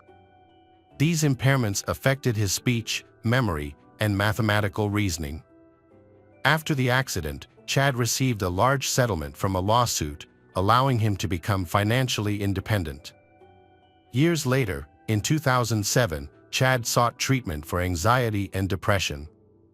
He was diagnosed with post-traumatic stress disorder and organic personality disorder. In 2009, Chad traveled to Hawaii alone, where he met Zoe. Chad and Zoe began dating and decided to have an open relationship, which meant they were free to see other people. After starting their relationship, Chad continued to travel. In May 2009, he took a weekend trip to Vancouver, a city in Canada. When Chad returned to Portland, Zoe confessed to him remorsefully that while he was away, she had had an affair with another man and had sex with him. At first, Chad did not seem to mind the affair, as they had previously agreed to maintain an open relationship. However, after this confession, Chad changed and began to insist that Zoe quit her job and go with him to Thailand. Zoe refused him, not knowing the devastating consequences that would follow. On May 25, 2009, Zoe came to Chad's apartment and took a nap because she was tired. While she was sleeping, Chad violently attacked her. He grabbed her by the neck, hit her in the head, and strangled her until she died. After Zoe died, Chad continued to commit crimes, including having sex with her body and then decapitating her. After committing the crime, Chad showered, dressed and drove to a nearby gas station to fill up the tank, showing a disturbing calmness after committing such a heinous act. Chad returned to his apartment, where he poured petrol over Zoe, creating a trail of fuel leading to the front door. He then set it on fire. Before the fire spread throughout the apartment, Chad quickly grabbed a backpack filled with items for his trip to Thailand, a laptop and a handgun. After the apartment was completely engulfed, Chad went to an ATM to withdraw cash and then checked into the Old Orchard Beach Motel, where he relaxed in the hot tub. A 911 call was made and emergency services were alerted to the fire at Chad's apartment. Police arrived quickly on the scene and extinguished the fire. Upon entering the building, they discovered a horrific scene. Inside the charred ruins of the apartment was a badly burned body surrounded by crosses and other religious objects. A neighbor called Chad to report that his house was on fire. Chad replied that he was out of town, headed to his hometown of Lewiston, and quickly ended the call. 2 days later, on May 26, Chad spoke to his best friend and confessed to killing Zoe, calmly explaining the events that led up to it. He appeared rational, claiming that he was exhausted from the pain and had lost control of himself. While driving through the streets of Portland, Chad carelessly ran a red light and was pulled over by a city police officer. During the stop, Chad claimed that a previous accident in 2005 had left him with mental health issues, and he asked his friend to explain this to the police over the phone. After a conversation with his friend and the police, Chad voluntarily went to the police station and confessed to Zoe's murder. The police then seized his belongings. A forensic examination of Chad's computer discovered a video of the gruesome scene on his hard drive, titled "Woman Half Decapitated Over Suspicion of Adultery." At least if she cheated, she wouldn't do it again. This incriminating evidence was later presented to the court. On Wednesday, May 27th, Zoe's high school held a moment of silence during class to honor her. Before lunch, teachers and students were informed of the tragic incident. Later that day, Christine Koo, Zoe's half-sister, issued a statement to local media on behalf of the family. She stressed that this was no ordinary murder, as the perpetrator, Chad, had committed many heinous acts. Christine reported that the police had informed her of the shocking events surrounding Zoe's murder. According to them, Chad had brutally attacked Zoe in a fit of rage, sexually assaulted her, and then set her body on fire. He then calmly went to a motel and got into a hot tub. A week after Zoe's tragic death, on June 2, 2009, a vigil was held in front of Chad's former apartment building. The vigil served as a moment of comfort for Zoe's loved ones and friends. Many strangers, shocked and outraged by the brutal crime, attended. It is estimated that more than 150 people attended the vigil and memorial service for Zoe. Candles and flowers were placed on the steps of the building where her life was tragically ended in memory of Zoe. Zoe's father, John, and her half-sister, Courtney, attended the vigil and were deeply moved by the outpouring of support from so many people. During the investigation, police interviewed Chad's friends and acquaintances, who said he was on a spiritual quest and had plans to travel to Thailand to study Eastern religions. His apartment was said to be decorated with many spiritual artifacts and symbols. Chad's personality seemed to be a mixture of contradictions. On the one hand, he was known to be kind and charming, often giving small gifts to those around him. He also expressed a desire to use the money he received from an accident to help humanity. However, Chad also had a harder side, with tattoos on his arms and a reputation for provocative and confrontational behavior. Those who knew Chad noted that his behavior often pushed people away. Robert Collins, a 24-year-old chef who knew Chad, recalled that people would often ignore him and turn away when Chad came to parties. Chad also confided to Robert that the only thing he truly sympathized with was pain, which was further emphasized by the word pain tattooed on his knuckles. Police and prosecutors have made great efforts to gather every piece of information about this brutal crime. Steve Weir, who rented an apartment from Chad in 2006, was also questioned. He mentioned religious paintings and artifacts in Chad's apartment and said Chad told him he was interested in theology but did not practice it. Watson Atkinson, a tattoo parlor owner in Portland, recalled a conversation with Chad in which Chad shared his plans to use his accident compensation to find direction in his life. However, Watson's impression of Chad was disturbing because Chad seemed to focus on teenage girls, which worried him so much that he forbade his 16-year-old daughter from communicating with Chad, and also repeatedly warned Zoe to stay away from him. An investigation into Chad's background revealed his medical history and mental health diagnoses, but subsequent evaluations by multiple psychologists during his incarceration found no evidence of delusions or hallucinations. In conversations with professionals, Chad expressed strong emotions related to his perception of Zoe's infidelity, which he claimed had frustrated him. According to court documents, he claimed that he was fed up with all his girlfriend's infidelity. He began thinking about killing Zoe when she confessed her infidelity to him. As the trial began, a 127-minute tape of the police interview was played. The tape was recorded 12 hours after the crime and featured Chad speaking to Denham police. In the recording, Chad described his relationship with Zoe as extremely close, with Zoe sometimes staying at his apartment for up to a week. He denied any history of fighting between them and believed they were destined for each other. Chad also admitted to taking Zoe's life, describing her as the most beautiful girl he had ever met and feeling he had a responsibility to tell the truth about what had happened. During his conversation with the police, Chad remained calm and apologized frequently, breaking down in tears several times. He recounted the events of May 25, 2009, saying that Zoe was napping. Chad said that he approached her and began to strangle her, causing Zoe to defend herself and scream for him to stop. According to Chad, when Zoe resisted, he hit her in the head and continued to strangle her until she lost consciousness and stopped breathing. He then detailed the next terrifying actions he performed on her body.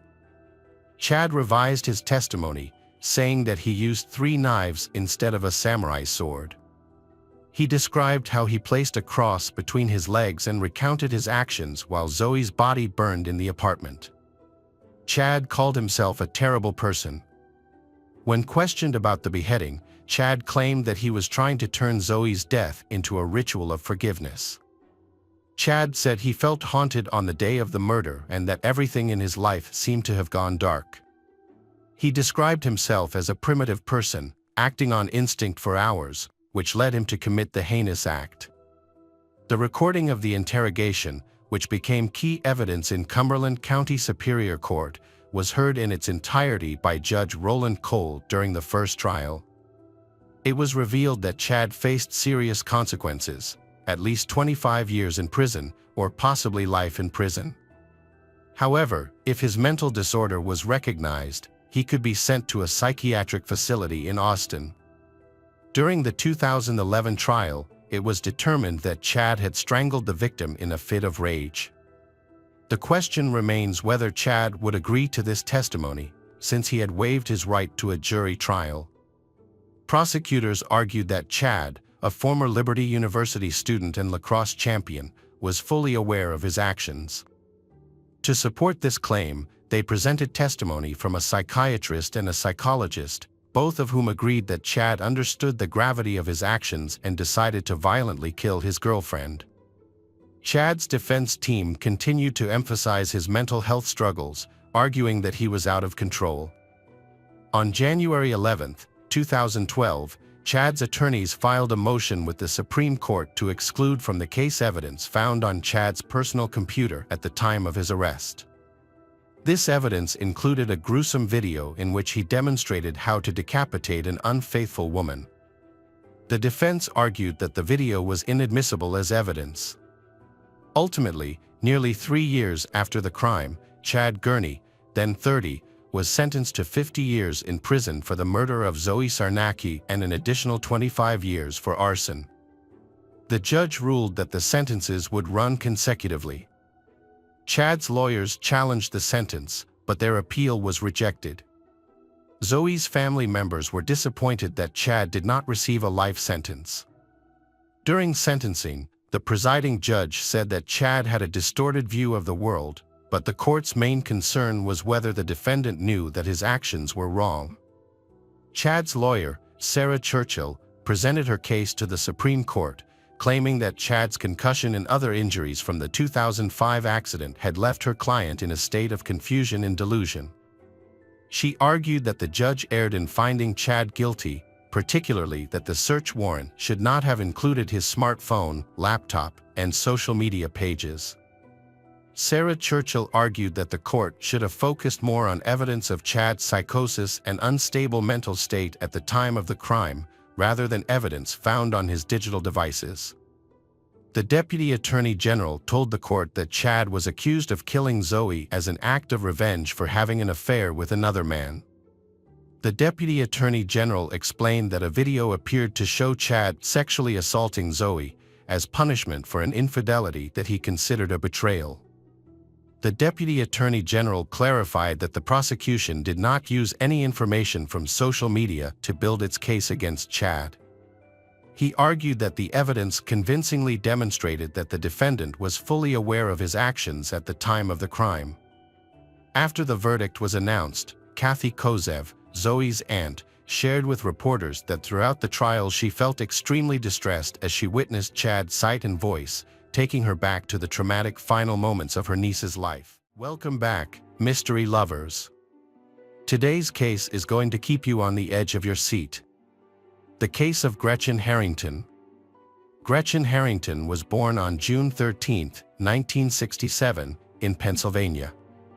She was the youngest of 3 daughters, but her family didn't stay in Pennsylvania for long. Soon after her birth, they moved to the small town of Bumo, where her father, a pastor, obtained a job at the local church. Gretchen immediately loved this new town. She spends a lot of time outdoors with her sisters and her new friends. The town was incredibly safe, giving parents felt comfortable letting their children play outside until nightfall. The town of Bumo seemed to be the ideal place for kids from a religious family to grow up.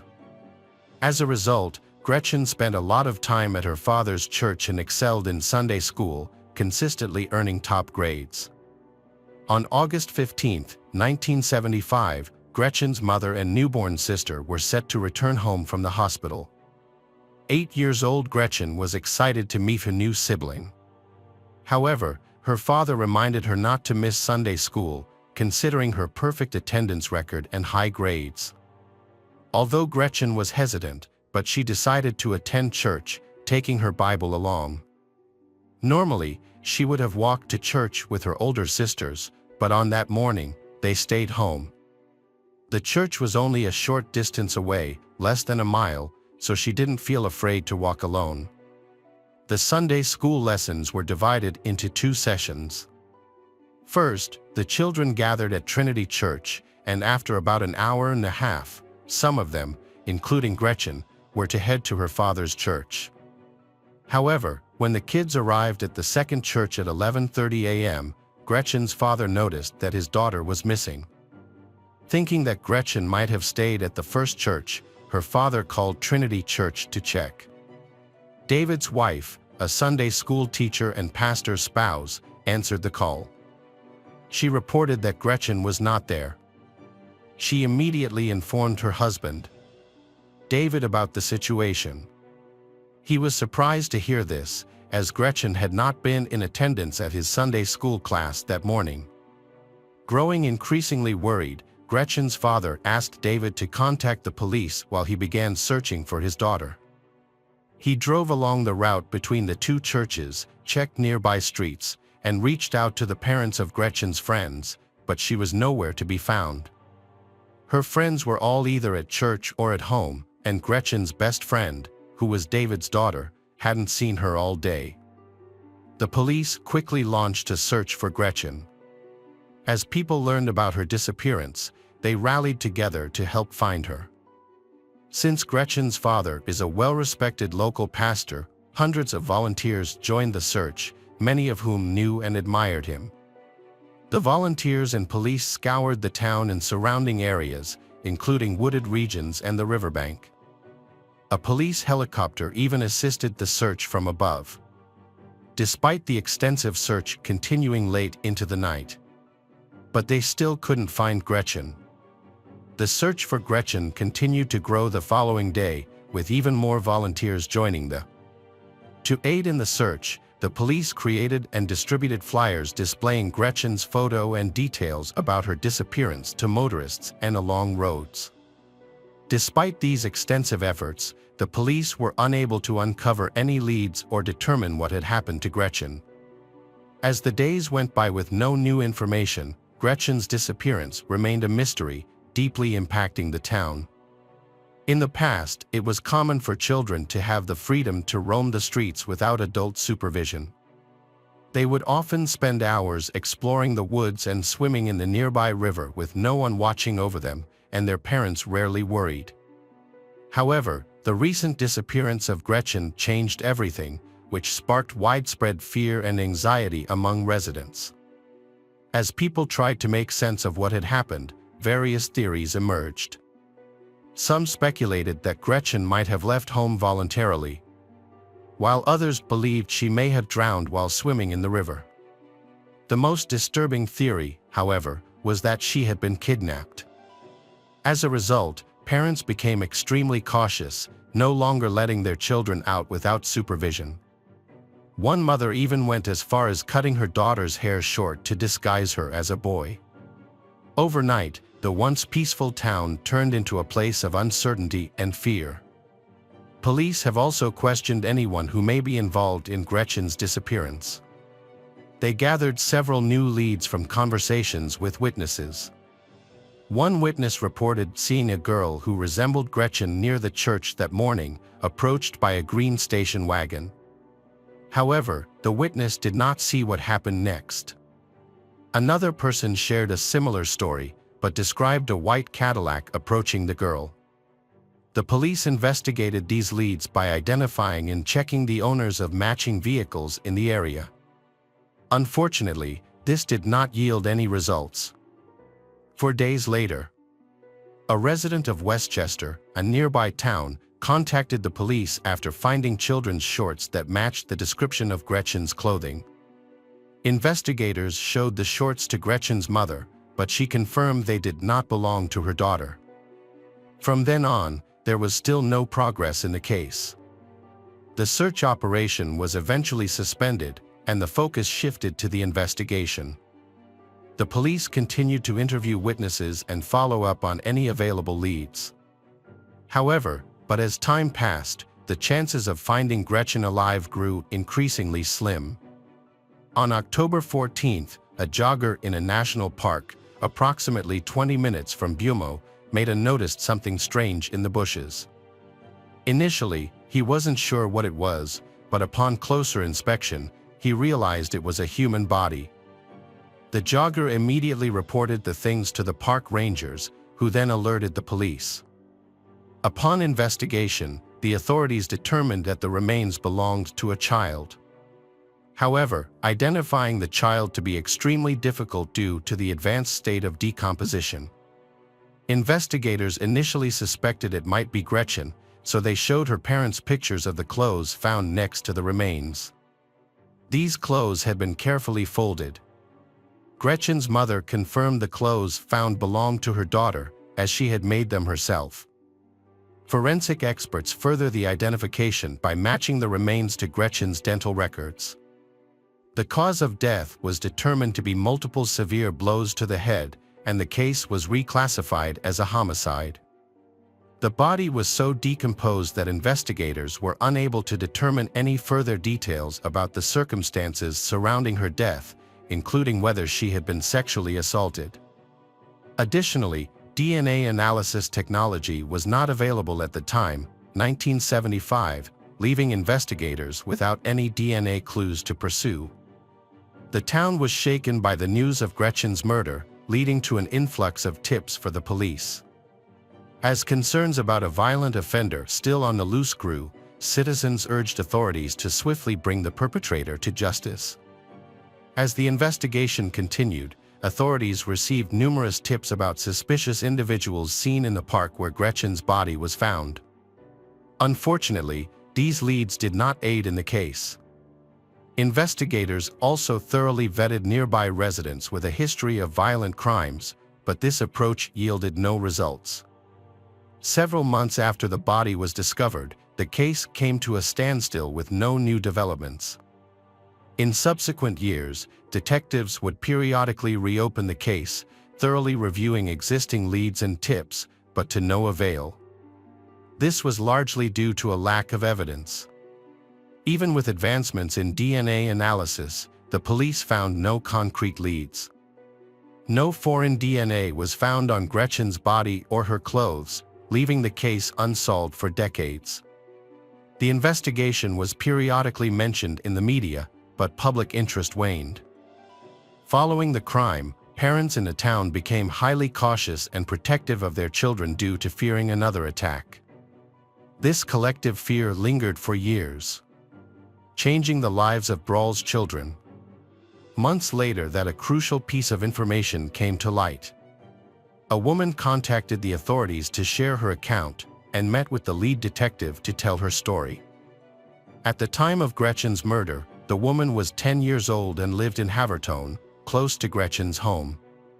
She was friends with Gretchen and her older sisters, as well as other kids in the neighborhood. The woman often slept over at her friends' houses. One incident, in particular, stood out and was pivotal to her coming forward.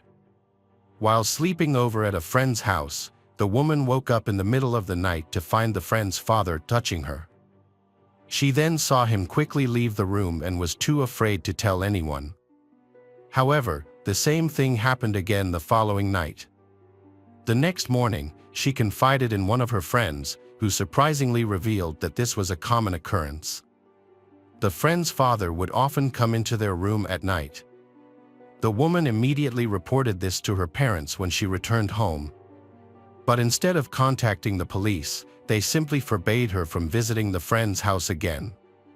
This disturbing incident occurred just 1 week before Gretchen's disappearance.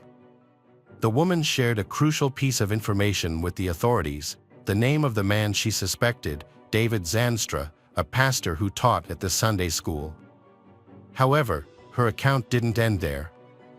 She also shared a disturbing incident involving one of her friends, which happened a month after Gretchen's disappearance.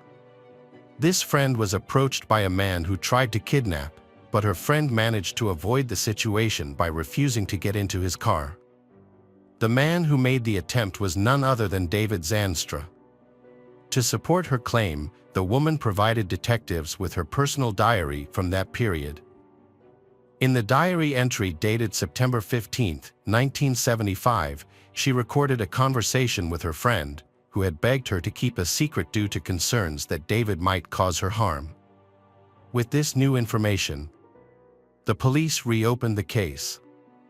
Upon re-examining the original case materials, detectives uncovered several suspicious details that indirectly pointed to David's involvement. Notably, it was he who initially reported Gretchen's disappearance to the authorities. The pastor David gave investigators a precise description of Gretchen's clothing: dark blue zip-up shorts with front studs and pockets. He also mentioned a white top and braided hair. However, David claimed that he had not seen Gretchen that day. This raised a question: how did he know what she wore, especially since his description's claim was later confirmed to be true after Candy's body was found, as she was wearing the exact same clothes he described.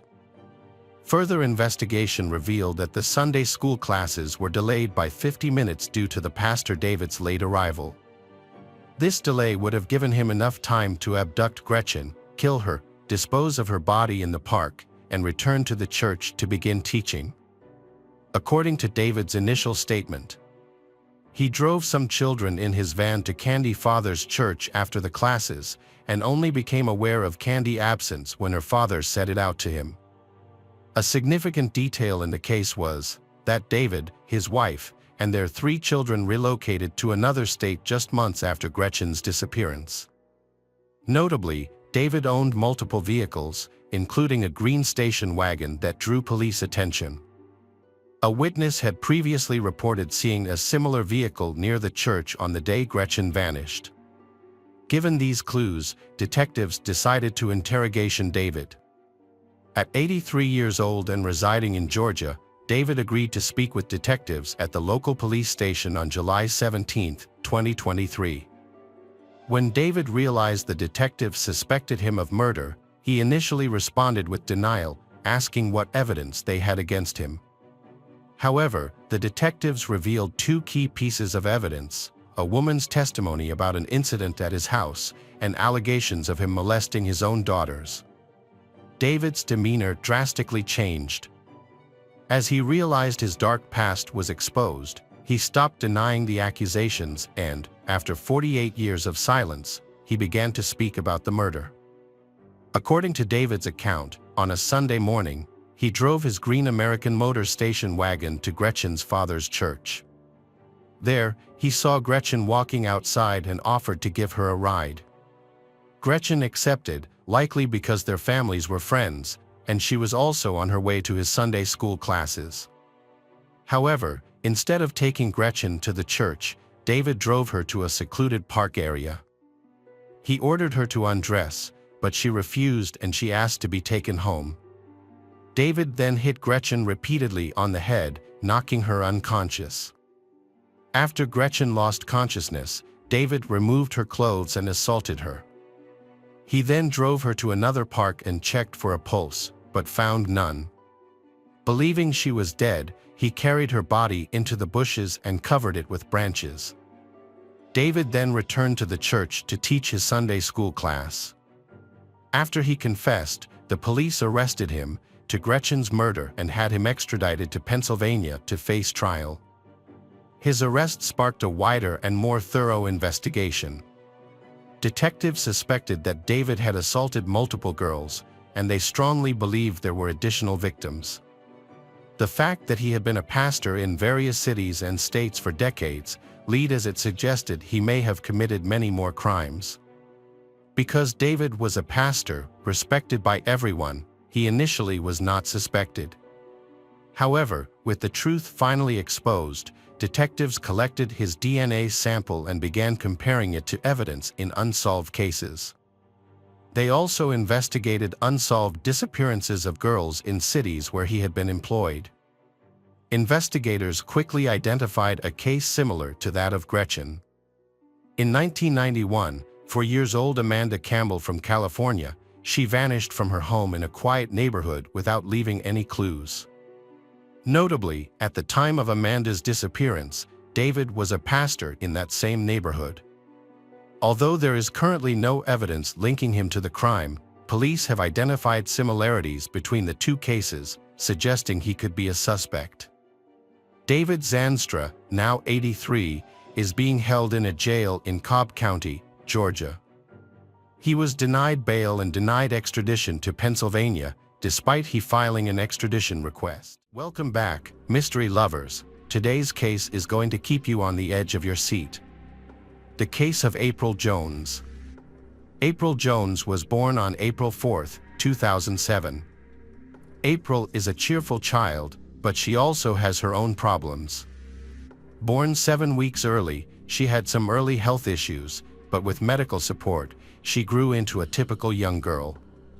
However, April was diagnosed with cerebral palsy, a condition caused by a brain injury, often due to a lack of oxygen at or shortly after birth. Cerebral palsy affected her lower body. Although her condition was not very severe, it caused her pain and made basic muscle movements difficult. Despite having a mild condition, she required special care. On October 1, 2012, at around 7 o'clock in the evening, 5 years old, April was playing outside with her friend at the Bryn Aeg housing estate in West Wales.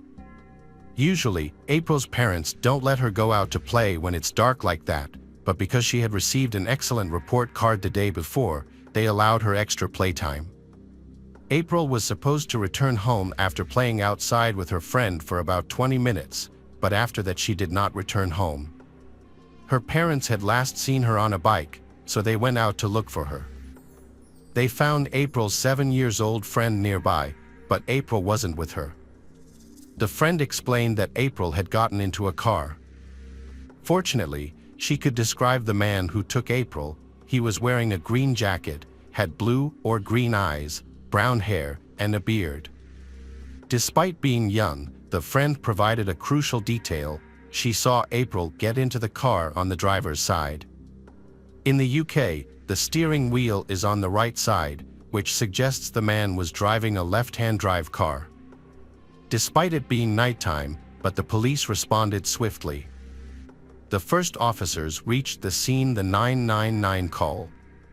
While search teams were being assembled, authorities interviewed people who knew April to determine if anything unusual had occurred that day or in the days before her disappearance. April's family couldn't think of anything that could help the police. April had gone to her swimming class earlier that day, and after returning home, she was allowed to play outside with her friends. It had only been a short while since April went out, but it was getting late in the autumn, so it would get dark soon, making it very difficult to find her.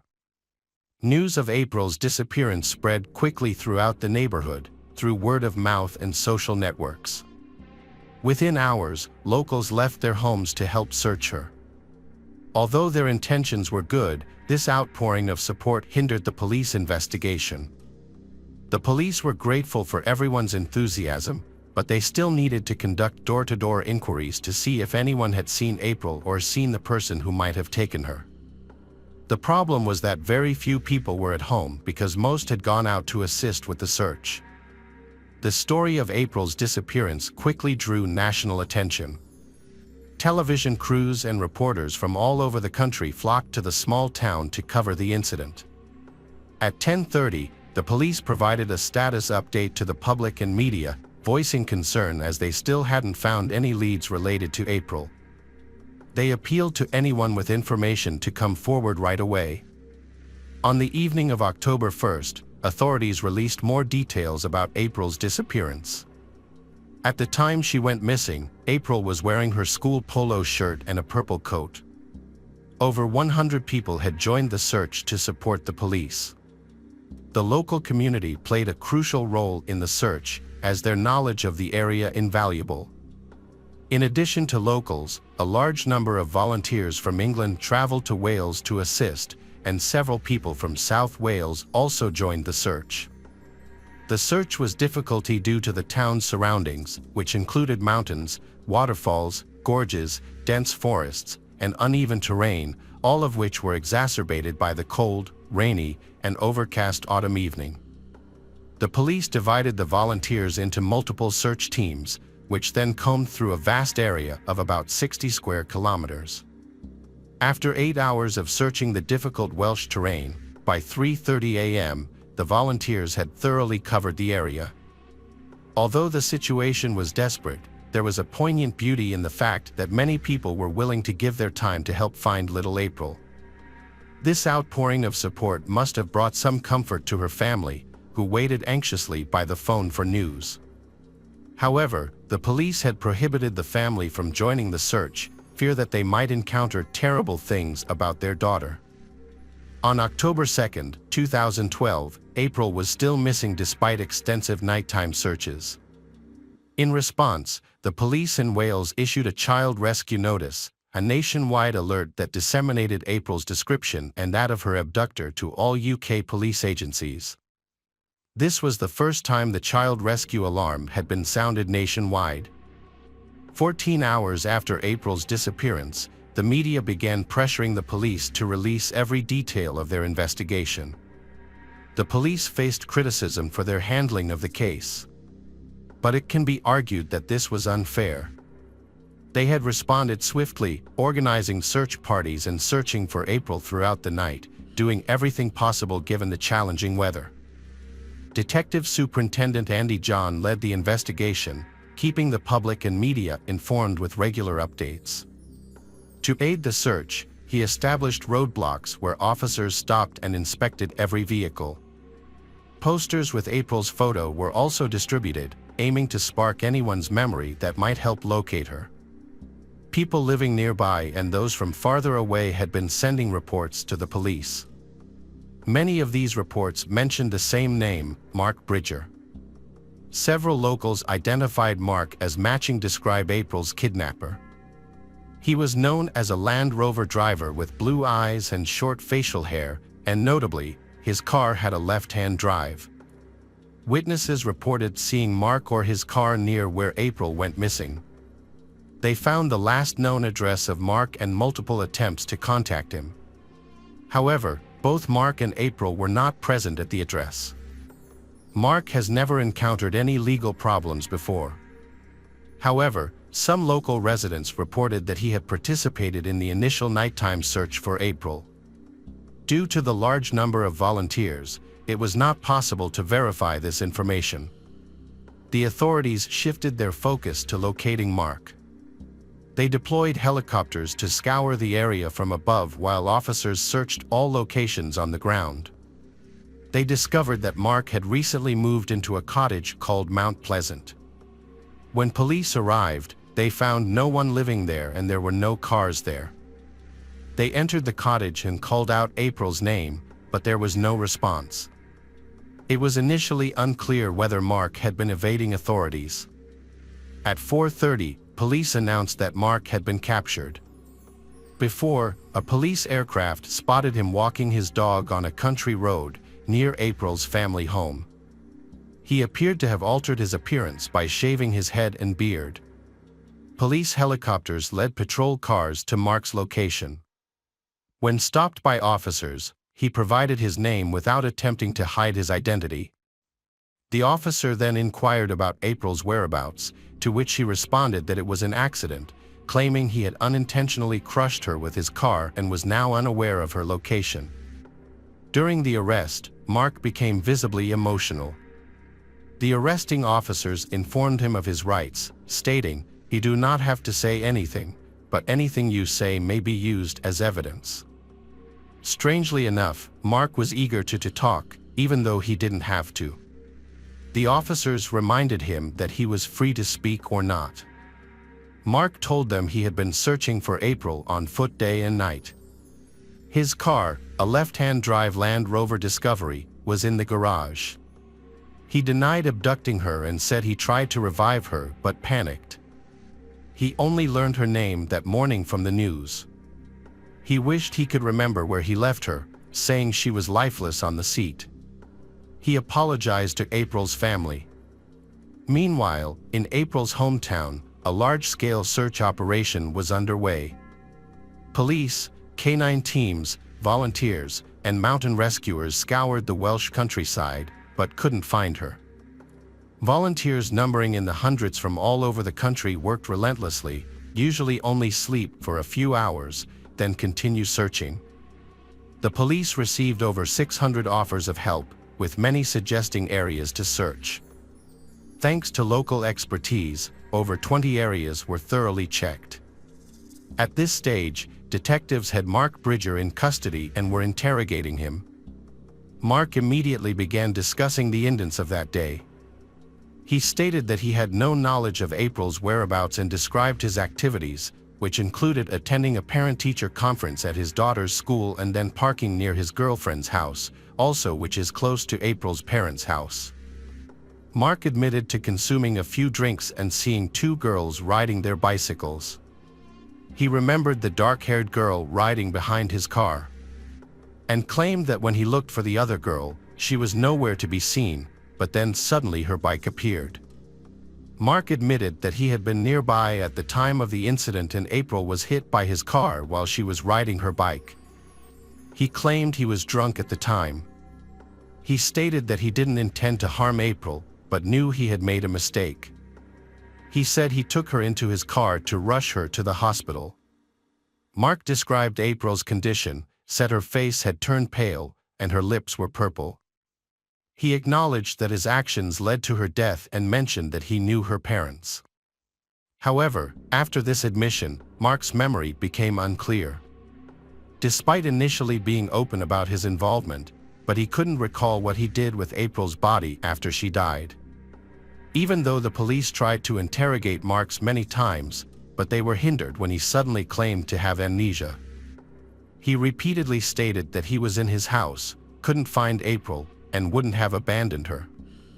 Initially, Mark was cooperative and honest with the police, but they began to doubt his sincerity when he claimed memory loss at the exact moment April went missing, and suspected that he might be withholding information. The police decided to tread carefully, they aware that using an aggressive tone during questioning might lead Mark to refuse further cooperation.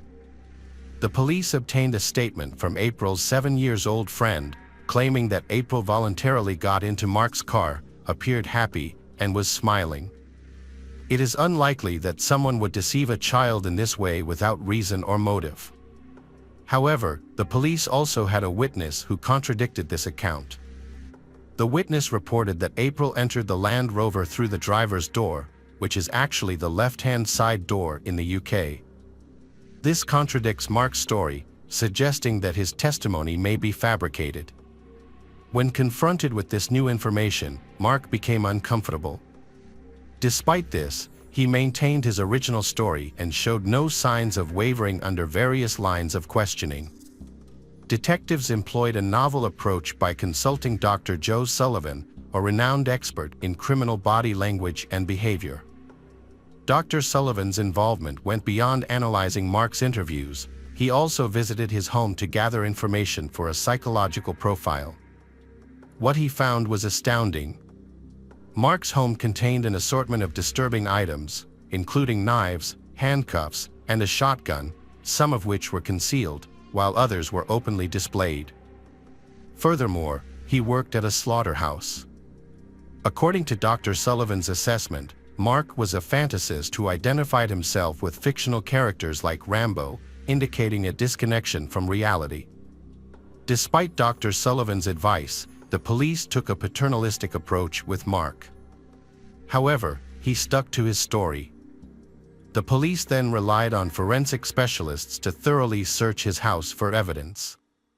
The search team found small specks of blood in the restroom, but at that point, it was unclear whose blood it was. It was possible that the blood came from he cutting himself while shaving. The police sent the samples to the laboratory, but it would take up to 24 hours to get the results. Dr. Sullivan warned the police that Mark was unlikely to feel empathy or guilt about his actions. Although he might try to pretend otherwise, but Dr. Sullivan believed that he lacked these emotions. As a result, Dr. Sullivan advised the police that appealing to his better nature would be pointless, as he didn't have one. The police cannot expect Mark to be remorseful, sympathetic, or confess his guilt. The police took Dr. Sullivan's advice seriously and redetained Mark on suspicion of murder. This sudden turn caught Bridger off guard, and him pale. Furthermore, explicit child photos were discovered on his laptop, leading to his second arrest for possessing offensive images of children. As the investigation intensified, Mark suspected the police had more information than they were letting on. Meanwhile, April's parents were informed on Thursday, 3 days after her disappearance, that the police had shifted their focus from finding her alive to investigating a murder case. They had to break the devastating news to their children that they had lost a sister. Receiving news that their daughter was presumed dead, but her body hasn't been found yet, was a difficult pill to swallow. The police kept this information from Mark, but they also advised the volunteers who had been tirelessly searching for April to stand down and let the experts handle the situation. However, this suggestion was met with resistance from the hundreds of volunteers, many of whom were in tears as they left the site. On Friday, 4 days after April vanished, police search teams continued their search for clues. There was no evidence that Mark killed April, according to forensic experts. A thorough examination of his Land Rover revealed no marks, no blood, no hair, and no skin. This was despite Mark's claim that there should have been signs of April's injuries, such as scratches on the bumper or blood or hair inside the car. He tried to explain by saying he didn't see any blood on April after his car hit her. Although April was run over, she didn't appear to have any open wounds. However, Mark's story was about to be exposed as a fabrication. On Friday night at 6:15 p.m., the lab contacted the detectives. The results of the DNA comparison between April's toothbrush and the blood spatters found in Mark's restroom. They matched. Additionally, DNA evidence was found on his fleece collar and jogging bottoms. After gathering enough evidence, the police charged April. They found photos on his laptop, which they showed him during questioning. The photos depicted minors being sexualized, exploited, and manipulated. However, Mark denied any wrongdoing, claiming he didn't enjoy things, despite being shown the images and asked to describe them. The photos were disturbing and something no reasonable person would have. Mark also denied searching for explicit websites for personal gratification, even when confronted with his internet search history. After 3.5 days in custody, the police's 96-hour questioning period was almost over. They made one last attempt to get Mark to tell the truth. The decision to press charges now rested with the Crown Prosecution Service. The police questioned Mark about April's whereabouts and whether he intended to murder her. They pointed out that no blood was found on the bathroom walls at his house, yet a full DNA profile of April was discovered. Mark claimed that if he had blood on his hands and didn't dry them, he might have accidentally flicked blood onto the walls. However, this contradicted his previous statement that he hadn't experienced any issues with blood for a week prior. Despite the inconsistencies, Mark stuck to his story, stating that some blood must have been present, even though he had previously claimed there was no blood on him or April, or in the car. Mark was subjected to intense police questioning regarding the images found on his laptop. The police were struggling to find ways to get him to reveal the truth. When asked if he was using the photographs for self-gratification, He denied it. However, he did suggest that a buildup of sexual frustration might have contributed to his actions on the morning in question. Mark's composure eventually began to crack under the pressure of questioning. He became agitated, raised his voice, and started using profanity. It was clear that he took issue with being labeled a pedophile. After a lengthy and challenging process, the police were finally able to uncover Mark's true nature. They were convinced they had the right person and had already submitted the case to the Crown Prosecution Service, CPS. The CPS subsequently authorized the police to charge Mark with the abduction and murder of April Jones. When informed of the charges, Mark showed no emotion or remorse. As he arrived at court in a prison van, everyone threw objects and shouted obscenities at him. Over the next 2 weeks, forensic investigators found more and more blood traces from April at Mark's house. The fireplace also contained several broken bones, but they were so badly decomposed that it was impossible to confirm if they belonged to April. On May 30, 2013, a jury convicted 47-year-old Mark Bridger of kidnapping and murdering April Jones. Judge Mr. Justice Griffith Williams described Mark as a chronic liar and a pedophile who had long harbored fantasies about young girls. However, the judge believed that he was not specifically targeting April, but rather was pursuing a young girl in general. Unfortunately, April became the poor victim of Mark's actions. Mr. Justice Griffith Williams immediately sentenced Mark Bridger to life in prison, with the details of his sentence to remain undisclosed to the public. Mark claimed that April's death was a tragic accident, resulting from his car hitting her. However, his credibility had been lost long before his trial, in the eyes of both law enforcement and the judicial system. Given the overwhelming evidence against him, Mark was unable to escape justice. April was a young girl who was playing outside with her friend. Then she was targeted by an individual with a twisted mind. April's family was relieved that Mark would spend the rest of his life in prison, unable to harm any more children, despite their overwhelming grief. However, April's remains were never found after the trial. While 17 bone fragments were discovered in Mark's house, but it was impossible to point out that they belonged to April. April's passing has left an unfillable void in the hearts of her loved ones. It is hoped that her family and friends can find some way to rebuild their lives. A funeral service for April was held in her hometown on April 26, 2013. May April Jones rest in peace. Hey detectives! Welcome back. We've got another mysterious case to explore.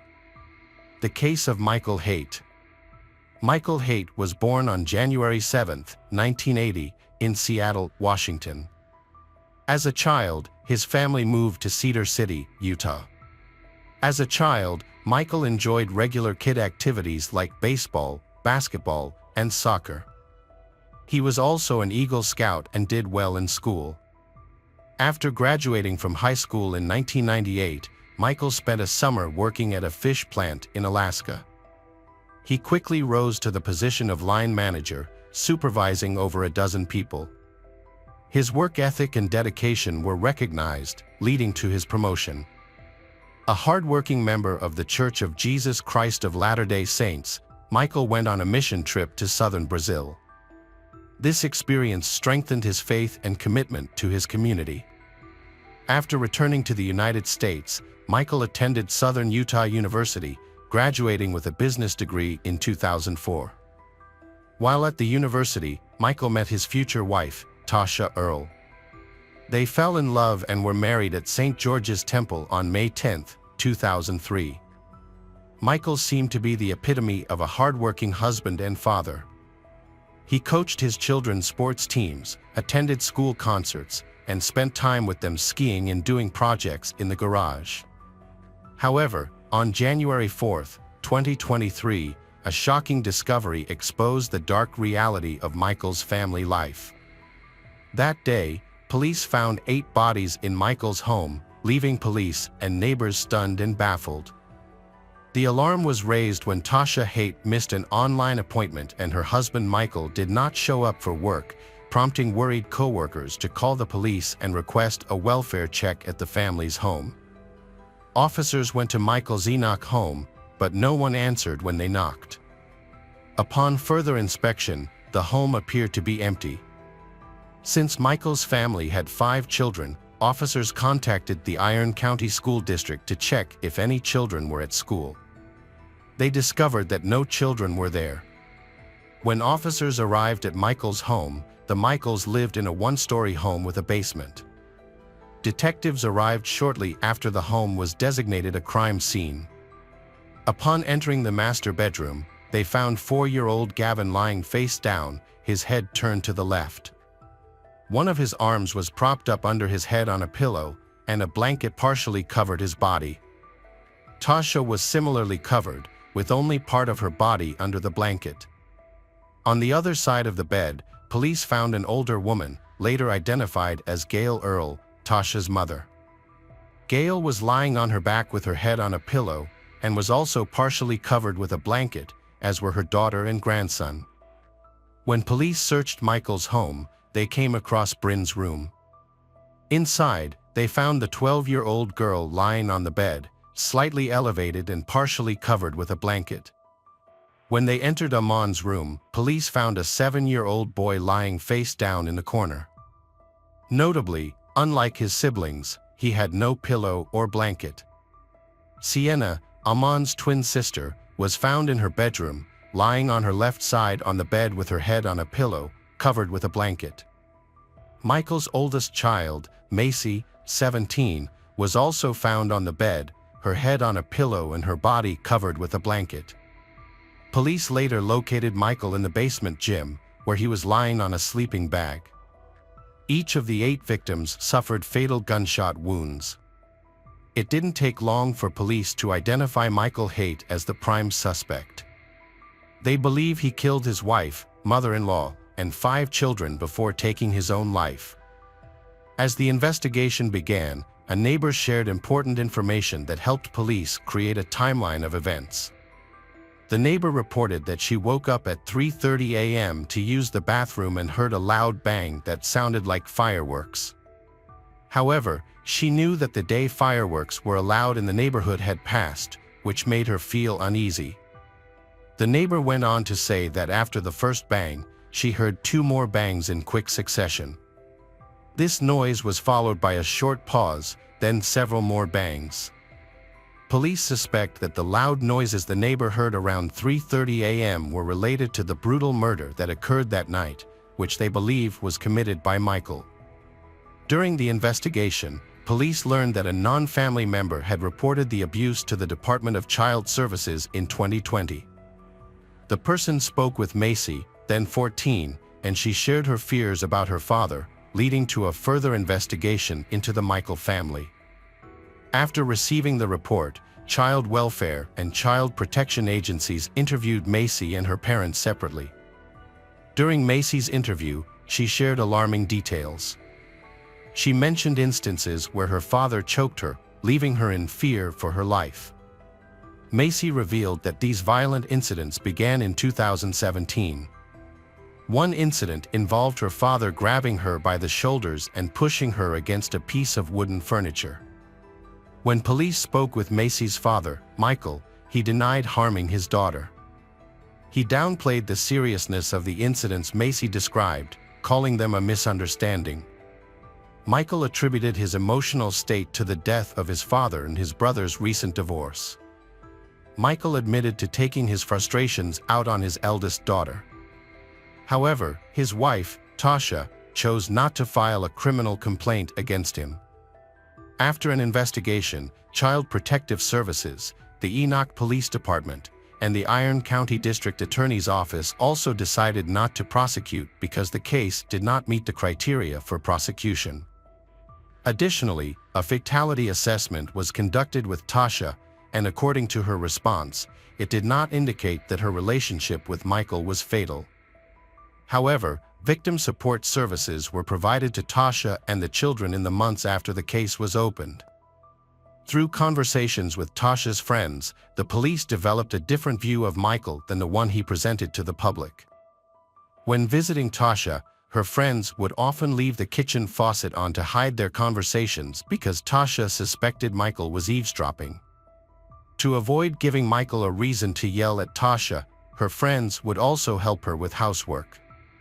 Whenever they texted Tasha, she would reply with short, positive messages, possibly knowing that Michael might be reading them. This behavior suggested that Tasha was trying to maintain a positive appearance in front of Michael, implying that their marriage was not in trouble. Police investigating the case discovered that Michael displayed a high level of control over his wife, Tasha. He exercised this control in a variety of ways, including confiscating her car keys and phone to restrict her freedom. Additionally, Michael's reaction when Tasha purchased a $30 rug from Walmart to replace her dirty carpet raised further suspicions about his behavior. Tasha needed to buy a rug, but her husband, Michael, was angry and said it was a waste of money.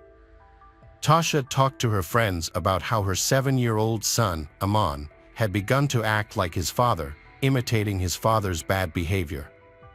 When Tasha asked Amon to do something, he would say, "That's not my job," which worried Tasha because it showed that Amon was not taking responsibility and was not listening to her. This is similar to how Michael often ignores or dismisses Tasha's requests, and it seems that Amon is adopting similar habits.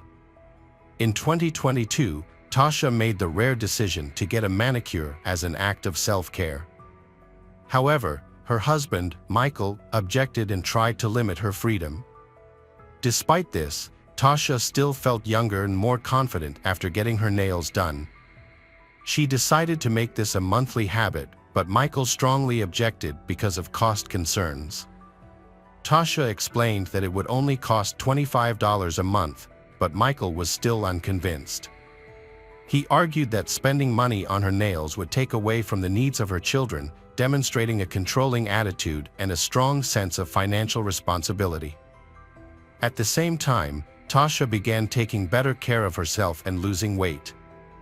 This came after years of her husband, Michael, calling her fat and ugly.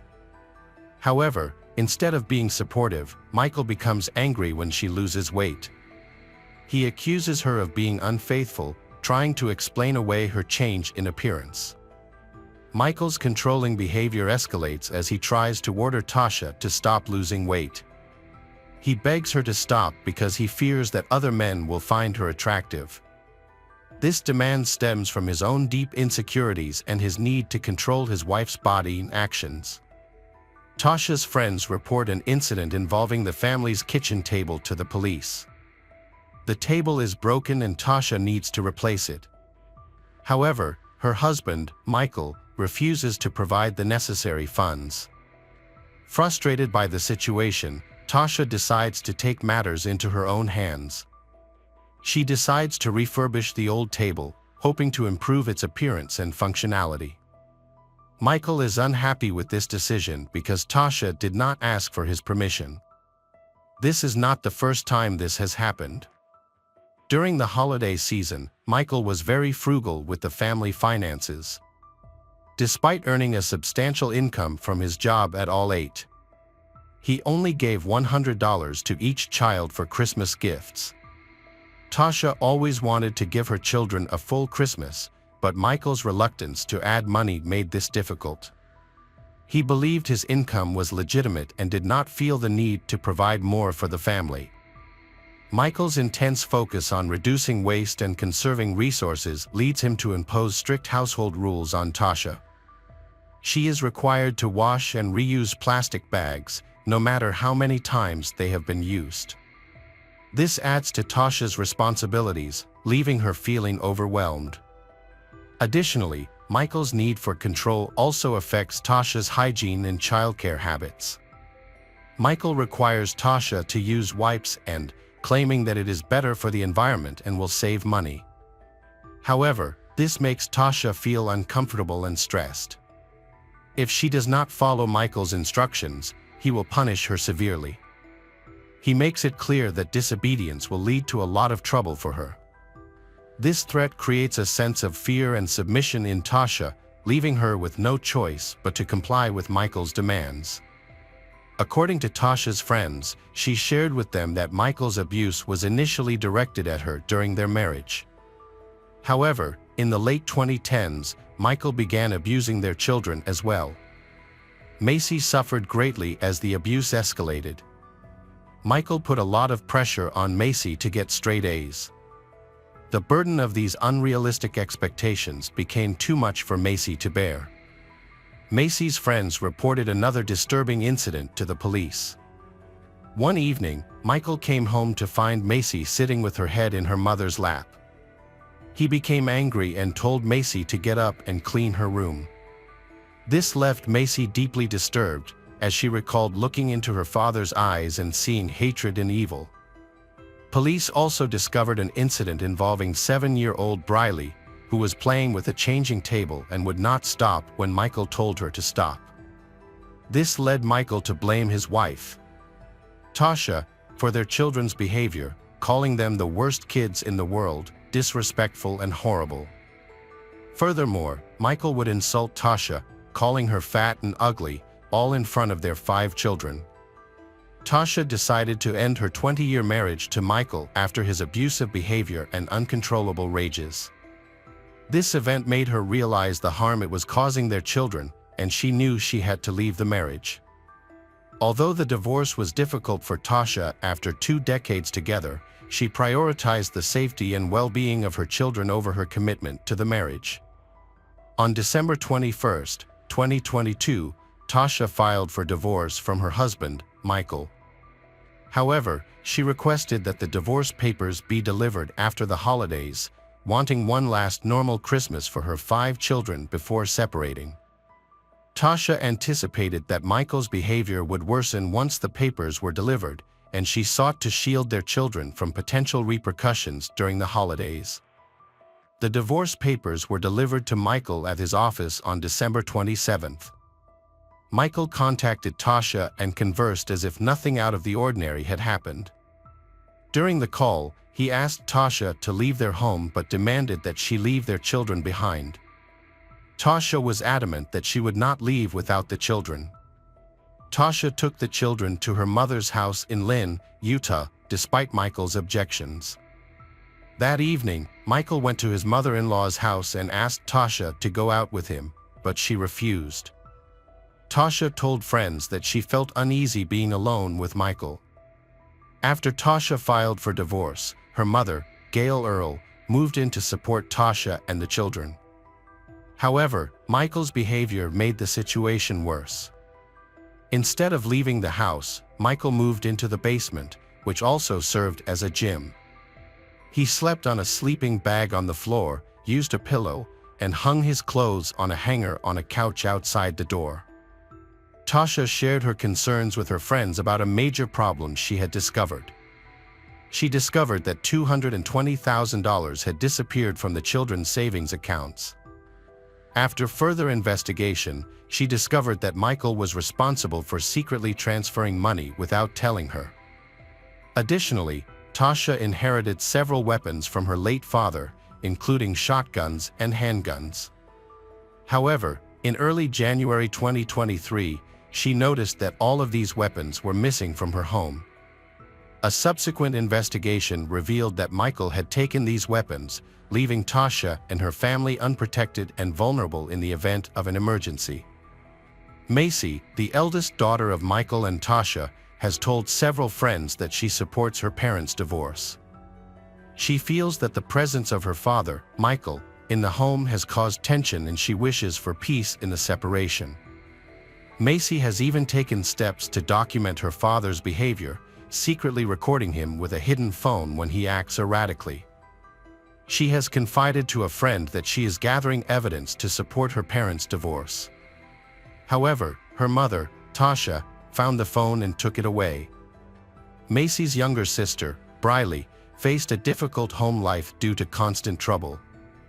To escape, Briley often went to a neighbor's house, where she found comfort in playing with the neighbor's grandchildren, who were children about her age. She told a friend that she was really relieved when her parents got divorced and was even looking forward to buying some new books, but she didn't dare tell her father because she was afraid he would be angry.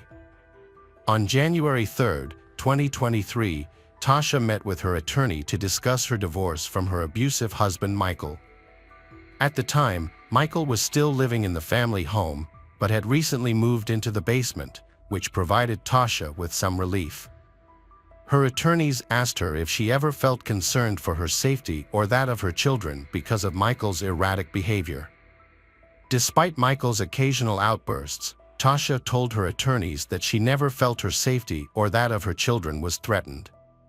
In retrospect, it is clear that Tasha's optimism and misplaced trust in her husband were tragically misplaced. The investigation into the shooting of Michael Haight's family was a difficult and disturbing process for police as they reconstructed the events that led to the tragedy. A chilling discovery emerged from digital evidence collected from the family's computers and cell phones. On December 30th, just days before the shooting, Michael made a disturbing Google search at 10:41 p.m. He searched for information about guns and shootings, which, combined with other evidence, suggested a dark intent. Search queries included questions about how loud a 9mm gun is, how to recognize a gunshot, and what to do if you hear a gunshot in your neighborhood. In a letter Michael wrote before he took his own life, he said he would rather rot in hell than endure what he described as his wife's controlling behavior. Michael expressed that he could not endure the situation for another day and was determined to end the manipulation and control he had endured. Michael's letter expressed deep frustration and despair.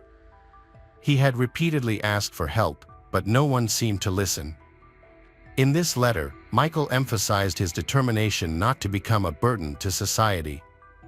The details of the letter he left behind shocked and disbelieving many.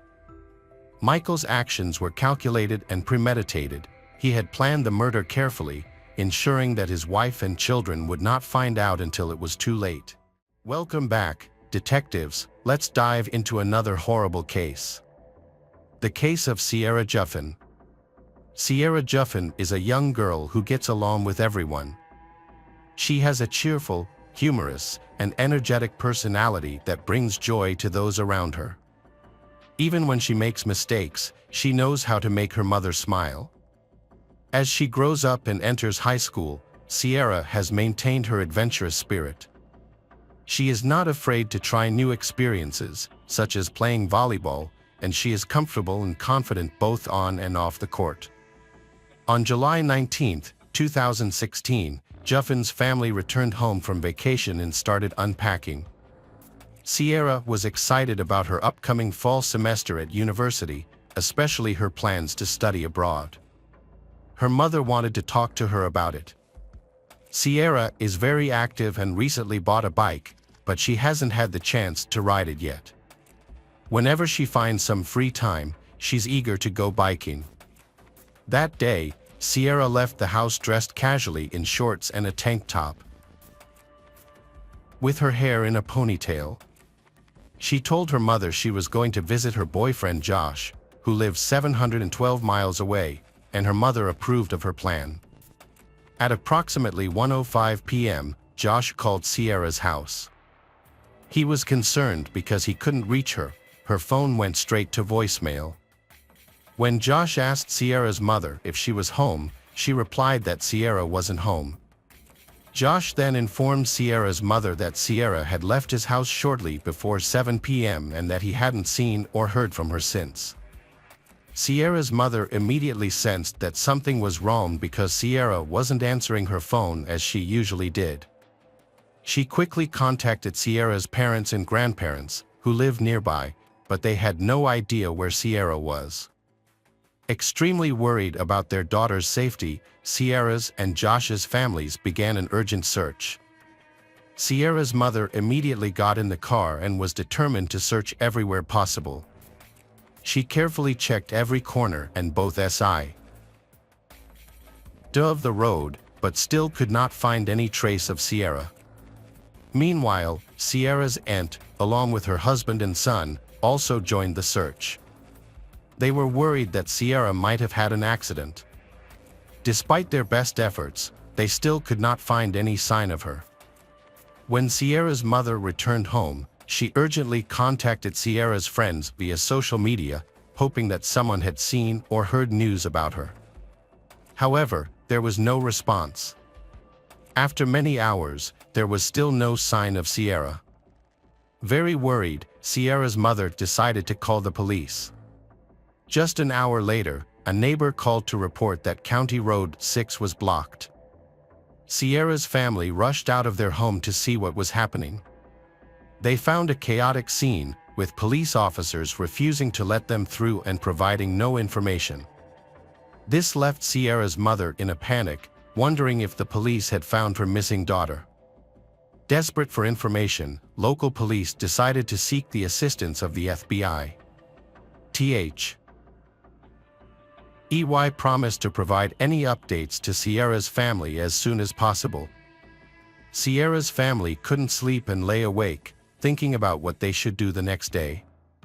Sierra's mother and aunt refused to wait for answers and took matters into their own hands. Her mother began calling hospitals, hoping to find any sign of Sierra. After several calls with no results, they felt increasingly hopeless. However, a glimmer of hope appeared when they received a tip from Detroit, Michigan, about a young girl who bore a striking resemblance to Sierra. That woman was taken to the hospital without any identification after trying to escape from a moving car. She was severely injured, with multiple broken bones. In order to identify her, a nurse asked Sierra's family to check her body. Sierra's mother confirmed that Sierra had a scar on her calf and a pierced navel. The woman in the hospital appeared to match Sierra's description. Sierra's family hoped that the girl in the hospital was Sierra. However, they quickly discovered that it was not her, which was devastating for them, as they had pinned so much hope on finding Sierra. The next morning, police came to Sierra's home to provide an update on the events of the previous night. They reported that one of their officers had discovered a destroyed cornfield nearby. When he arrived at the area, he noticed signs of a struggle. He also saw traces of a motorcycle and decided not to disturb any evidence. During the incident, he caught a glimpse of Sierra's purple bicycle. Police later found several items at the scene, including both men's and women's sunglasses, a pair of bloody socks, and a screwdriver. Based on these findings, the police believe Sierra was abducted at this location. During the investigation, detectives extensively interviewed Sierra's friends and family to gather information about her boyfriend, Josh. Through their inquiries, they discovered that Sierra and Josh had been best friends since they were 7 years old. Their friendship eventually blossomed into a romantic relationship during their freshman year of high school, where they were known to be a lively and fun-loving couple. One of their shared passions was skiing, which they often enjoyed together. After graduating from high school, Sierra chose to attend the University of Toledo, while Josh enrolled at Bowling Green. Despite the distance, their commitment to their relationship remained strong, and they frequently discussed the prospect of marriage. However, Sierra wanted to prioritize her studies before settling down. Their relationship remained serious, and they had weathered the challenges of a long-distance relationship. Detectives determined that Sierra arrived at Josh's home at approximately 1 p.m. on July 19th. According to the information they gathered, at around 6:30 p.m. that day, Sierra decided to leave Josh's home and wanted to ride her bike home. Concerned for her safety, Josh offered to accompany her on his motorcycle. However, on the way home, Sierra insisted that Josh turn around and let her walk home by herself, wanting to demonstrate her independence. Josh reluctantly agreed, and they parted ways, with him returning on his motorcycle and Sierra continuing her ride home. During the investigation, detectives found motorcycle tracks in the corn near Sierra's bike. This raised the question of whether these tracks could belong to Josh's bike. Detectives could not ignore this potential connection and began gathering more evidence to determine if there was any link to Josh at the scene. They quickly organized a search team to look for any clues about Sierra's missing. On July 14th, a resident reported that, while driving down the road, they picked up a motorcycle helmet lying on the side of the road. When they heard about Sierra's situation, they decided to take a closer look at the helmet and found red stains on it, possibly blood. The helmet was found in the area near where Sierra's bike was located in the cornfield. To find the owner of the helmet, the police approached Josh regarding his motorcycle helmet. Josh provided the helmet, proving that he had been wearing it when he went out. Additionally, the police confirmed that Josh had returned home after interrogating his parents. This evidence eliminated Josh from the list of suspects involved in Sierra's missing. Investigators were determined to identify the owner of the blood-stained motorcycle helmet found on the side of the road. They recognized the importance of DNA evidence, so they decided to send it to the crime lab for analysis. News of Sierra's missing quickly spread through the community. Residents formed search parties to thoroughly explore the area for any clues that could help locate her. The community also organized a candlelight vigil for Sierra at the local high school. Hundreds attended, holding flickering candles, as they came together in a display of grief, hope to her safe return. 2 days into the investigation into Sierra's missing, police received information about a truck seen speeding through the area. There was speculation that Sierra might have been kidnapped and sexually trafficked in the truck. The informant provided the police with the license plate number.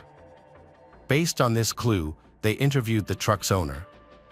It was discovered that the speeding truck was not related to Sierra's abduction.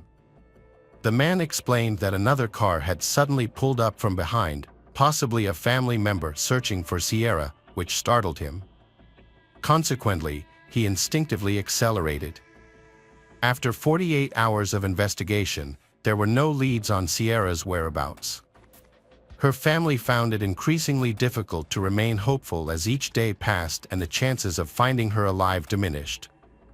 Although they tried to remain optimistic, the grim reality of the situation became increasingly hard to ignore. The police conducted a door-to-door search for Sierra. Eventually, the investigation led them to a farm not far from where her bicycle was found. The property was about an acre in size and included several structures, such as a small house, a trailer, and a large barn. The owner of the property, James Worley, was met by the police at the farm and was questioned about the day Sierra went missing, hoping to gather relevant information. James surprisingly revealed that he had gone out on a motorbike that day, but the bike had broken down, causing him to lose some items, such as a screwdriver and a helmet. This revelation shocked the detectives, as those items were the same ones found at the scene of Sierra's abduction. James's unwitting involvement in the crime scene became a red flag for the detectives. Sierra's missing and her connection to James were becoming increasingly suspicious. While questioning James Worley, the detectives noticed scratches on his face, indicating that he had been involved in a fight. This further intensified the police's suspicions regarding James and raised numerous questions, such as whether the scratches were the result of a confrontation with Sierra. Detectives returned to the police station after questioning James Worley about Sierra's missing. They wanted to check his file, hoping to find relevant information. As they dug into James's past, they discovered that he had a dark criminal record, which included an attempted kidnapping of a young girl 26 years earlier, on July 4, 1989. On July 4, 1989, 26-year-old Robin Garter planned to attend a neighborhood picnic. Her mother was preparing potato salad and other food for the event. Robin thought it would be a good idea to go for a bike ride before the picnic. However, she had not brought any water with her, and it was getting very hot and uncomfortable. At that point, Robin considered going home to quench her thirst. Just as she was about to leave, she heard the sound of a car approaching. Robin figured she would wait for the car to pass and then go home. But before she could react, the car struck her bicycle. After the collision, Robin was hauled into the ditch by the side of the road. Dazed and confused, she still heard the driver stop and run out to check on her. The driver was none other than James, approached Robin anxiously, trying to assess the situation. The situation quickly became very dangerous. James suddenly struck Robin from behind, hitting her head very hard. Then, he pressed a screwdriver to her neck, threatening her life with menacing words. He ordered Robin to get into his car immediately. With the screwdriver pressed to her neck, James forced Robin into the car. After pushing her inside, he attempted to handcuff her. However, Robin resisted strongly, not allowing him to secure the second handcuff. Despite her screams for help, there was no one in the deserted field to hear her cries. Robin's persistent struggle against him caused her to nearly faint several times, but she persevered. In the unusual silence, she suddenly heard a faint sound in the distance. WH. And she looked closely, she noticed a motorbike approaching James's vehicle. Realizing that this might be her only chance to escape, Robin began waving her arms repeatedly to attract the motorcyclist's attention. Fortunately, the motorcyclist recognized her urgency and quickly stopped. In her desperate plea for help, Robin told the motorcyclist that James intended to kidnap her. Without hesitation, she climbed onto the back of the motorbike, escaping her captor and the vehicle. The man on the motorbike took Robin home, where she eventually fainted. Robin's mother called the police and an ambulance. The motorcyclist, wanting to assist the authorities, led the police back to the scene. They were surprised to find James Worley still there with his car. When questioned, James was cooperative and provided identification to confirm his identity. However, his version of the story differed significantly from what was initially believed. He completely denied any intention to kidnap Robin. According to James, Robin had been riding her bike erratically, swerving into the road, which left him unable to avoid a collision. He claimed that after the accident, Robin was in a state of panic, which was why he had handcuffed her, not with the intention of causing harm, but to tie her to the steering wheel of his truck while he sought help. He insisted that his actions were motivated solely by genuine concern for her well-being. James Worley was arrested in 1989 after attempting to kidnap Robin. He was convicted of kidnapping and subsequently incarcerated in the state prison in Mansfield, Ohio. James was sentenced to 6 to 10 years in prison but was released 3 years later for good behavior. When Robin learned that the man who had tried to kidnap her was released, she was terrified. The fear that James might strike again haunted her. Armed with information about James Worley's criminal past, the police decided to visit his residence.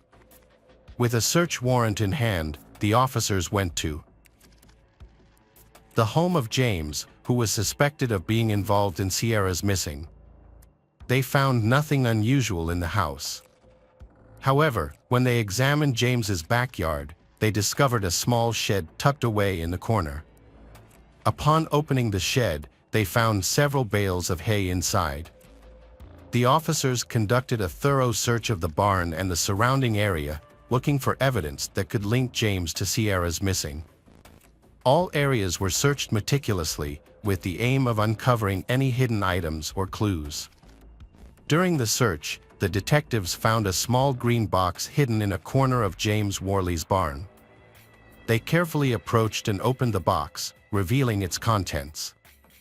Inside, they found several carefully labeled and sealed bags containing underwear, socks, and tube tops in Ziploc plastic bags.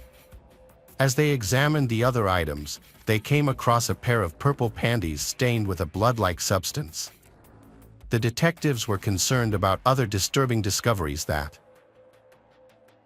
might await them in their search of James's compound. The detectives noticed a piece of plywood on the ground. Recognizing its potential importance, they carefully removed the board to reveal a small chest freezer buried in the barn. When they opened the freezer, they detected a strong chemical odor similar to bleach, which heightened their suspicions. As they continued to investigate, they found other disturbing elements partially hidden among the straw bales. Among the items discovered was a dirty mattress pad. The presence of zip ties, duct tape, handcuffs, and keys intensified their concerns, as these items are often associated with kidnappings and other nefarious activities. Detectives collected all the evidence for DNA testing. James attempted to defend himself by claiming that the items were part of a pornographic entertainment business he was planning. However, the evidence gathered was far too overwhelming to support his explanation. The combination of evidence collected from the crime scene, along with the incriminating items, led to James' arrest for Sierra's murder. Sierra's family was shocked to learn that her abductor lived far from her home. This revelation left them with many questions, the most pressing of which was undoubtedly, where was she? Detectives conducted a thorough investigation of James' property, leaving no stone unturned. They meticulously searched every inch of the property to ensure a comprehensive examination.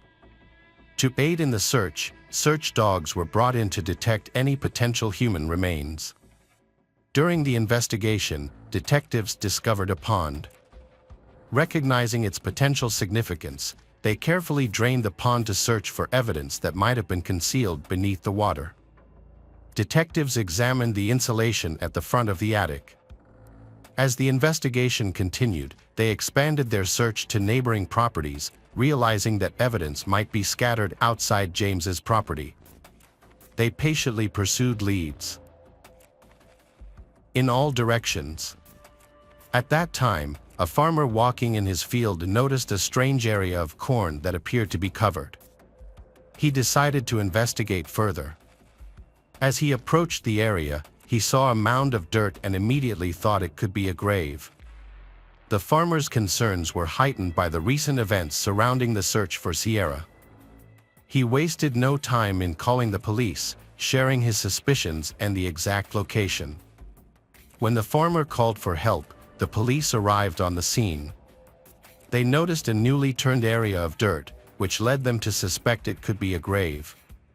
After carefully assessing the situation, the police began investigating the area, taking care not to disturb any potential evidence. The police conducted a thorough search of the scene, hoping to find clues about Sierra's whereabouts.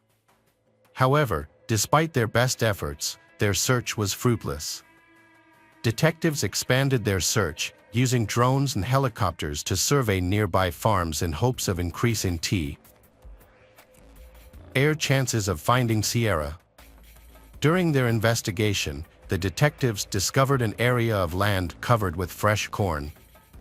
Their dogs detected the smell of decomposition, suggesting that this could be a crime scene. When investigators dug into the area, they discovered the remains of a person. Based on the evidence, it was believed that this was Sierra's body.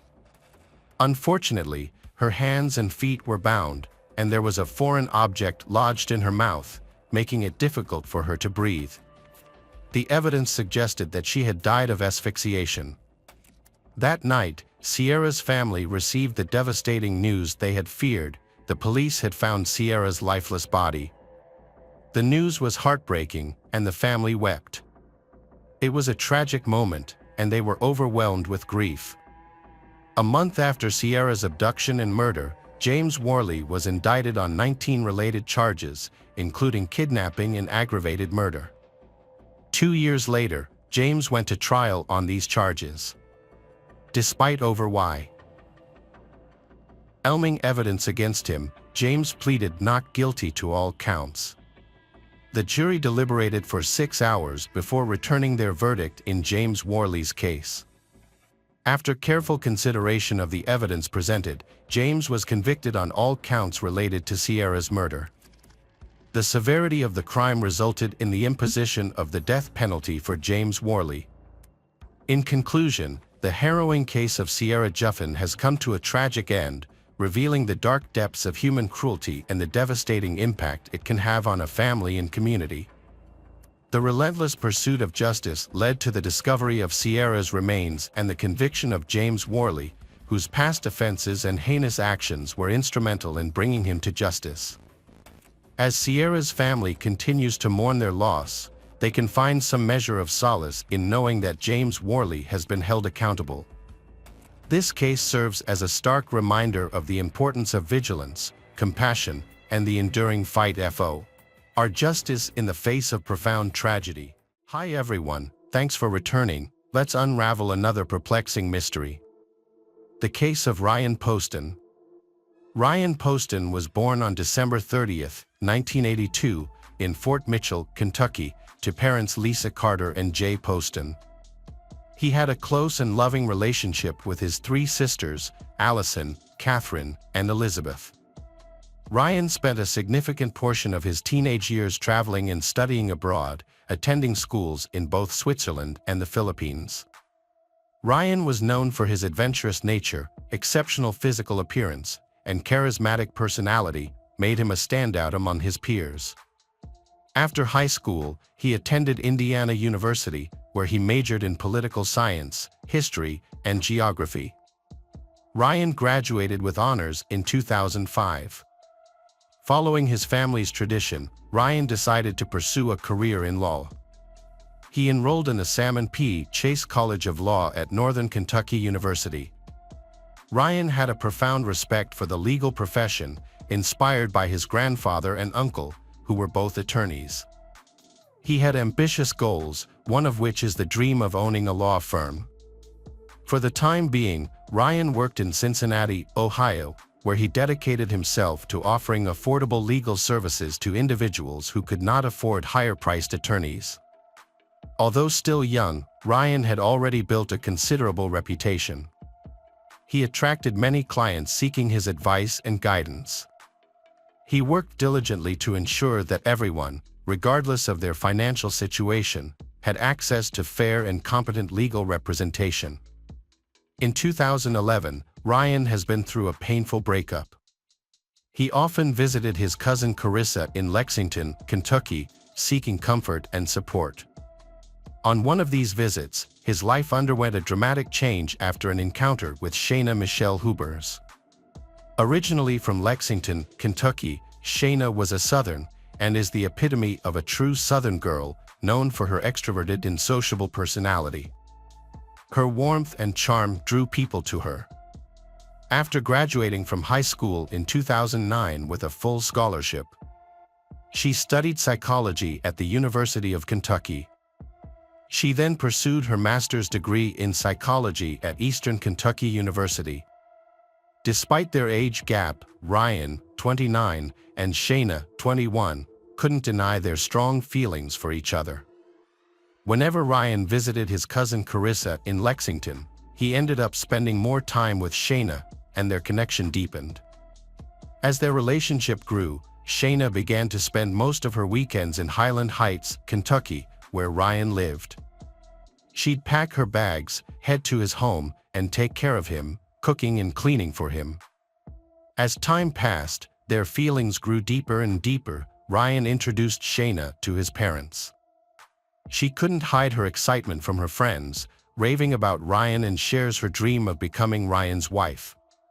However, the promising future of Ryan and Shaina came to a tragic end on October 12, 2012. On that day, Shaina called the authorities and reported that she had just killed her boyfriend, Ryan. According to Shaina, the incident began when Ryan attempted to physically abuse her. He allegedly dragged her out of the house when she tried to collect her belongings, and he confronted her with a gun. The situation became very tense and turned into a violent brawl, during which Shaina gained control of the firearm. Feeling intimidated by Ryan's, she panicked and pulled the trigger, shooting him. Believing Ryan was fatally wounded and wanting to end his suffering, she shot him several more times. Shaina believed Ryan's death was inevitable, so she wanted to end his suffering. After the shooting, Shaina placed the gun on a bookshelf and called 911 to report the incident. When officers arrived, they requested her to exit the apartment with her hands raised. Despite initial hesitation, but she complied, following the officer's instructions to lie face down on the ground. Throughout that time, Shaina appeared visibly upset. After handcuffing Shaina and placing her in the patrol vehicle, the officers entered the apartment. Inside, they found Ryan Poston dead on the dining room floor, covered in blood. Investigators then arrived and surveyed Ryan's condo. The condo appeared somewhat messy, but not unusually so for a 29-year-old man. Further investigation revealed that Ryan had a permit to carry a concealed weapon and owned firearms. The gun used by Shaina to shoot Ryan was identified as his own Sig Sauer semi-automatic pistol. Based on evidence from the apartment, investigators concluded Ryan was sitting at the table when Shaina started shooting. Blood on the table confirmed this. However, several items on the dining table were untouched, contradicting Shaina's account of a struggle. Typically, a fight would have knocked these items out of place. Investigators thoroughly examined Ryan's apartment for clues. Simultaneously, officers went door to door in the neighborhood to gather more information from Ryan's neighbors. A neighbor named Nikki provided valuable information to the detective. She knows Shaina well and feels Shaina is more responsible for the relationship than Ryan. Nikki reported that the couple often had loud arguments that disturbed the neighborhood. Months earlier, Shaina had visited Nikki, crying and expressing her fear of Ryan. Shaina claimed that a violent altercation with Ryan had left her injured, and he threw her down the hallway. Nikki believed Shaina's story and urged her to report the incident to the police. However, Shaina decided not to do that. When Shaina was at the police station, detectives interviewed her about the shooting of boyfriend Ryan. Before they started the questioning, the officers told Shaina her rights, which informed her that she had the right to a lawyer. Shaina asked for a lawyer, so the questioning was put on hold. While she waited in the interrogation room, she filled out some paperwork, under the supervision of a detective. Shaina chose to speak with the detective despite asking for an attorney. When asked the name of the victim, Shaina showed no emotion, simply stating, "the man she killed," clearly referring to her long-term boyfriend, Ryan. During the interrogation, Shaina explained that she acted in self-defense. She claimed Ryan had physically attacked her, grabbing her throat and throwing her around their apartment. During a break in the interrogation, the detective stepped out of the room and another officer took over. Shaina then shared new information with the officer about her confrontation with Ryan. She stated that before the shooting, Ryan said mean and unpleasant things to her, calling her unhinged and taunting her while holding a gun. Shaina attributed Ryan's violent behavior that night to being under the influence of substances. She maintained her account of the incident leading up to the shooting, claiming Ryan was sitting at the dining table handling ammunition for his pistol. She caught him staring at her from across the table and believed this was a sign that he intended to kick her out of his condo.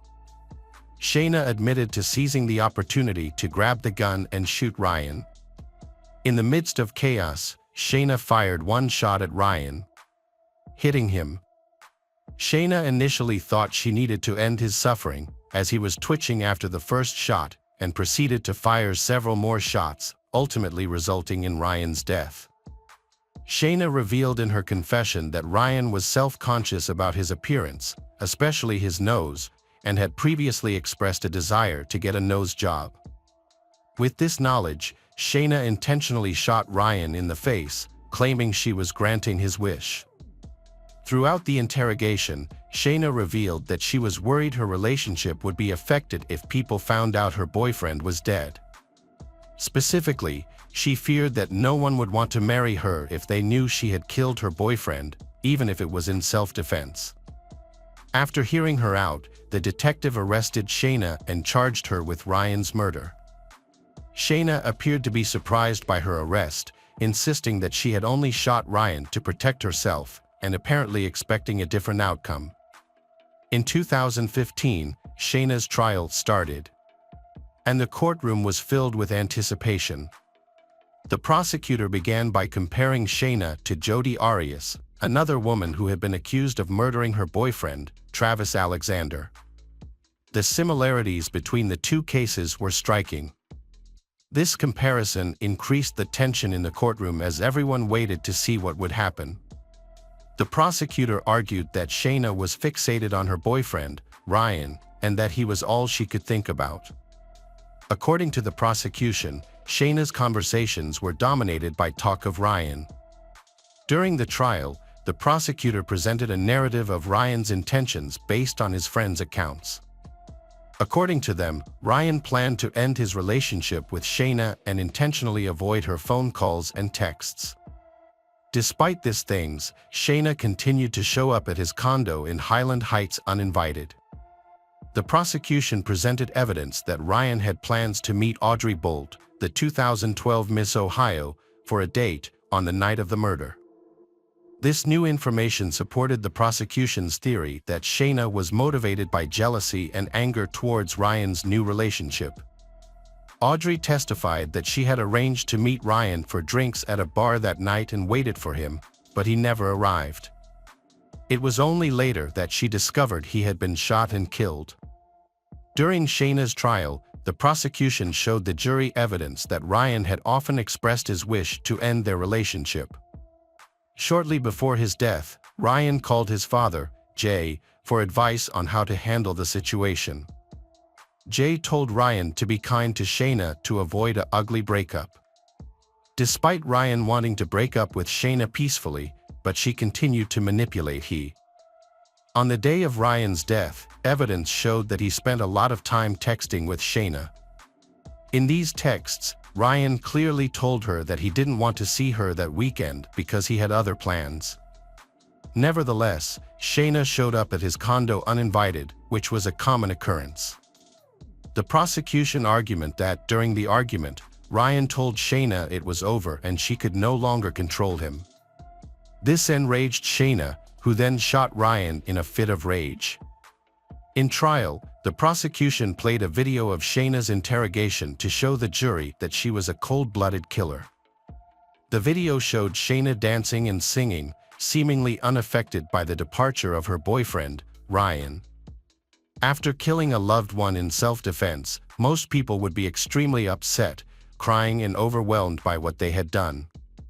By showing the video, the prosecution argued that Shaina was a very emotionless person and did not feel remorse for what she did, implying that she didn't act like someone who had killed in self-defense. However, this explanation is not objective and depends on the jury's perspective. The interrogation video was a key piece of evidence in the prosecution's case against Shaina. However, it was not the only evidence presented during the trial. Shaina's defense team stuck to a consistent story throughout the trial. They claimed that Ryan was the one who behaved erratically and violently on the night of the incident, which ultimately led to Shaina shooting him. To support this claim, the defense team described Ryan's state of mind. They alleged that the combination of medications he was taking, including anti-anxiety medication and amphetamines, is the cause.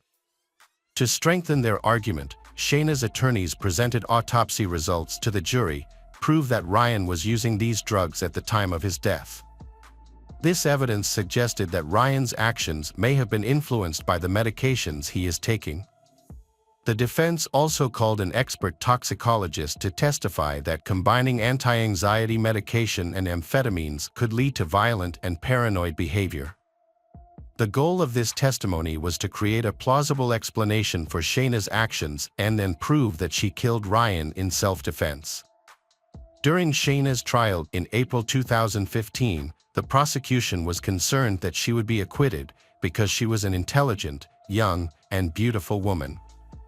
They worried that her self-defense claims might sway the jury. However, on April 23, the jury delivered a guilty verdict, convicting Shaina Michelle Hubers of murdering her boyfriend, Ryan Poston. At the sentencing hearing in August 2015, Shaina continued to blame Ryan for his death, which outraged his friends and family. Despite the evidence presented during the trial, Shaina maintained her innocence and refused to take responsibility for her actions. In Kentucky, a defendant who is a victim of domestic violence may be eligible for parole after serving 20% of their sentence. However, the judge did not grant Shaina this reduced parole, citing that she had committed a premeditated murder. Shaina was sentenced to 40 years in prison and will be eligible for parole in 17 years, in 2032, when she is 41 years old. Shaina appealed her sentence and was granted a new trial in August 2016. The appeal was granted because one of the jurors had a felony conviction, which is against Kentucky law, as felons are not allowed to serve on juries. In August 2018, after a 4-month delay, Shaina's second trial began.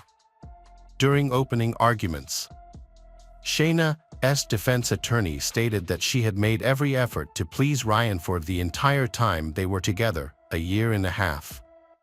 But in the end, their love story encountered problems.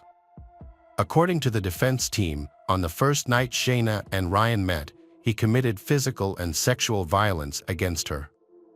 This incident had a profound and lasting effect on Shaina, causing her to take several weeks to respond to Ryan's messages afterward.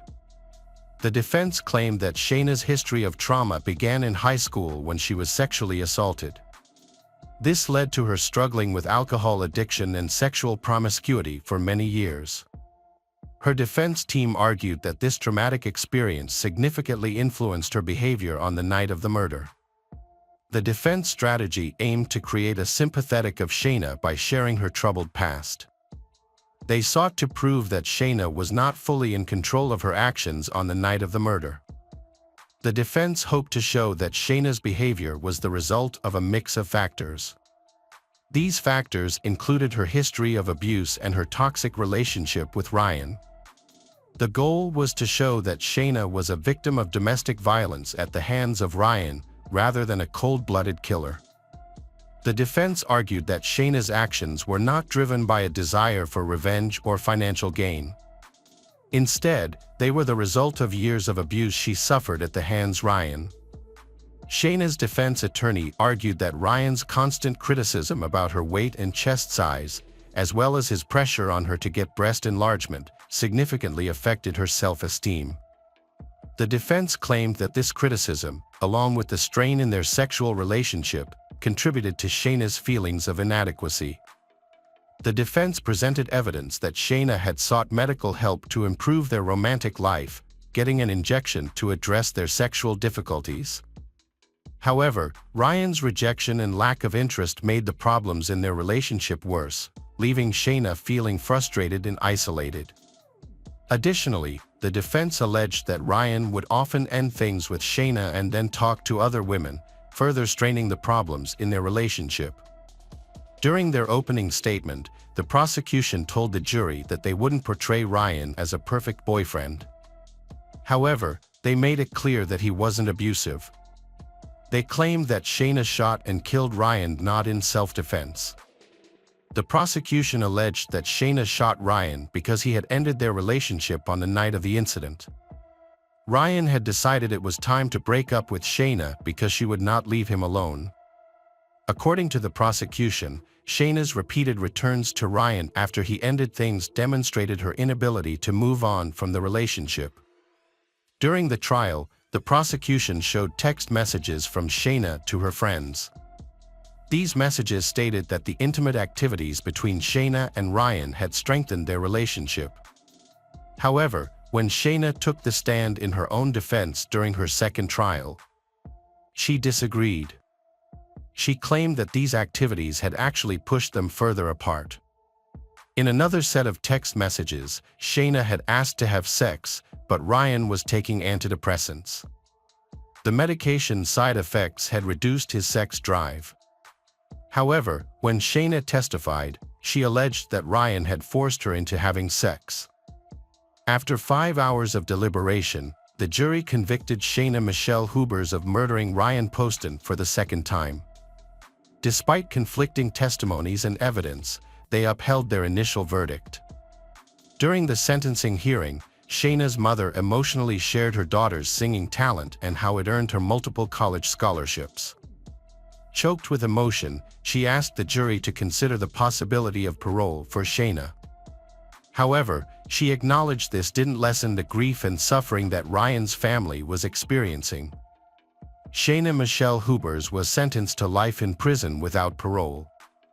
She must serve at least 17 years before being considered for parole in 2032. She is serving her sentence at the Kentucky Correctional Institute for Women in Pewee Valley, Kentucky.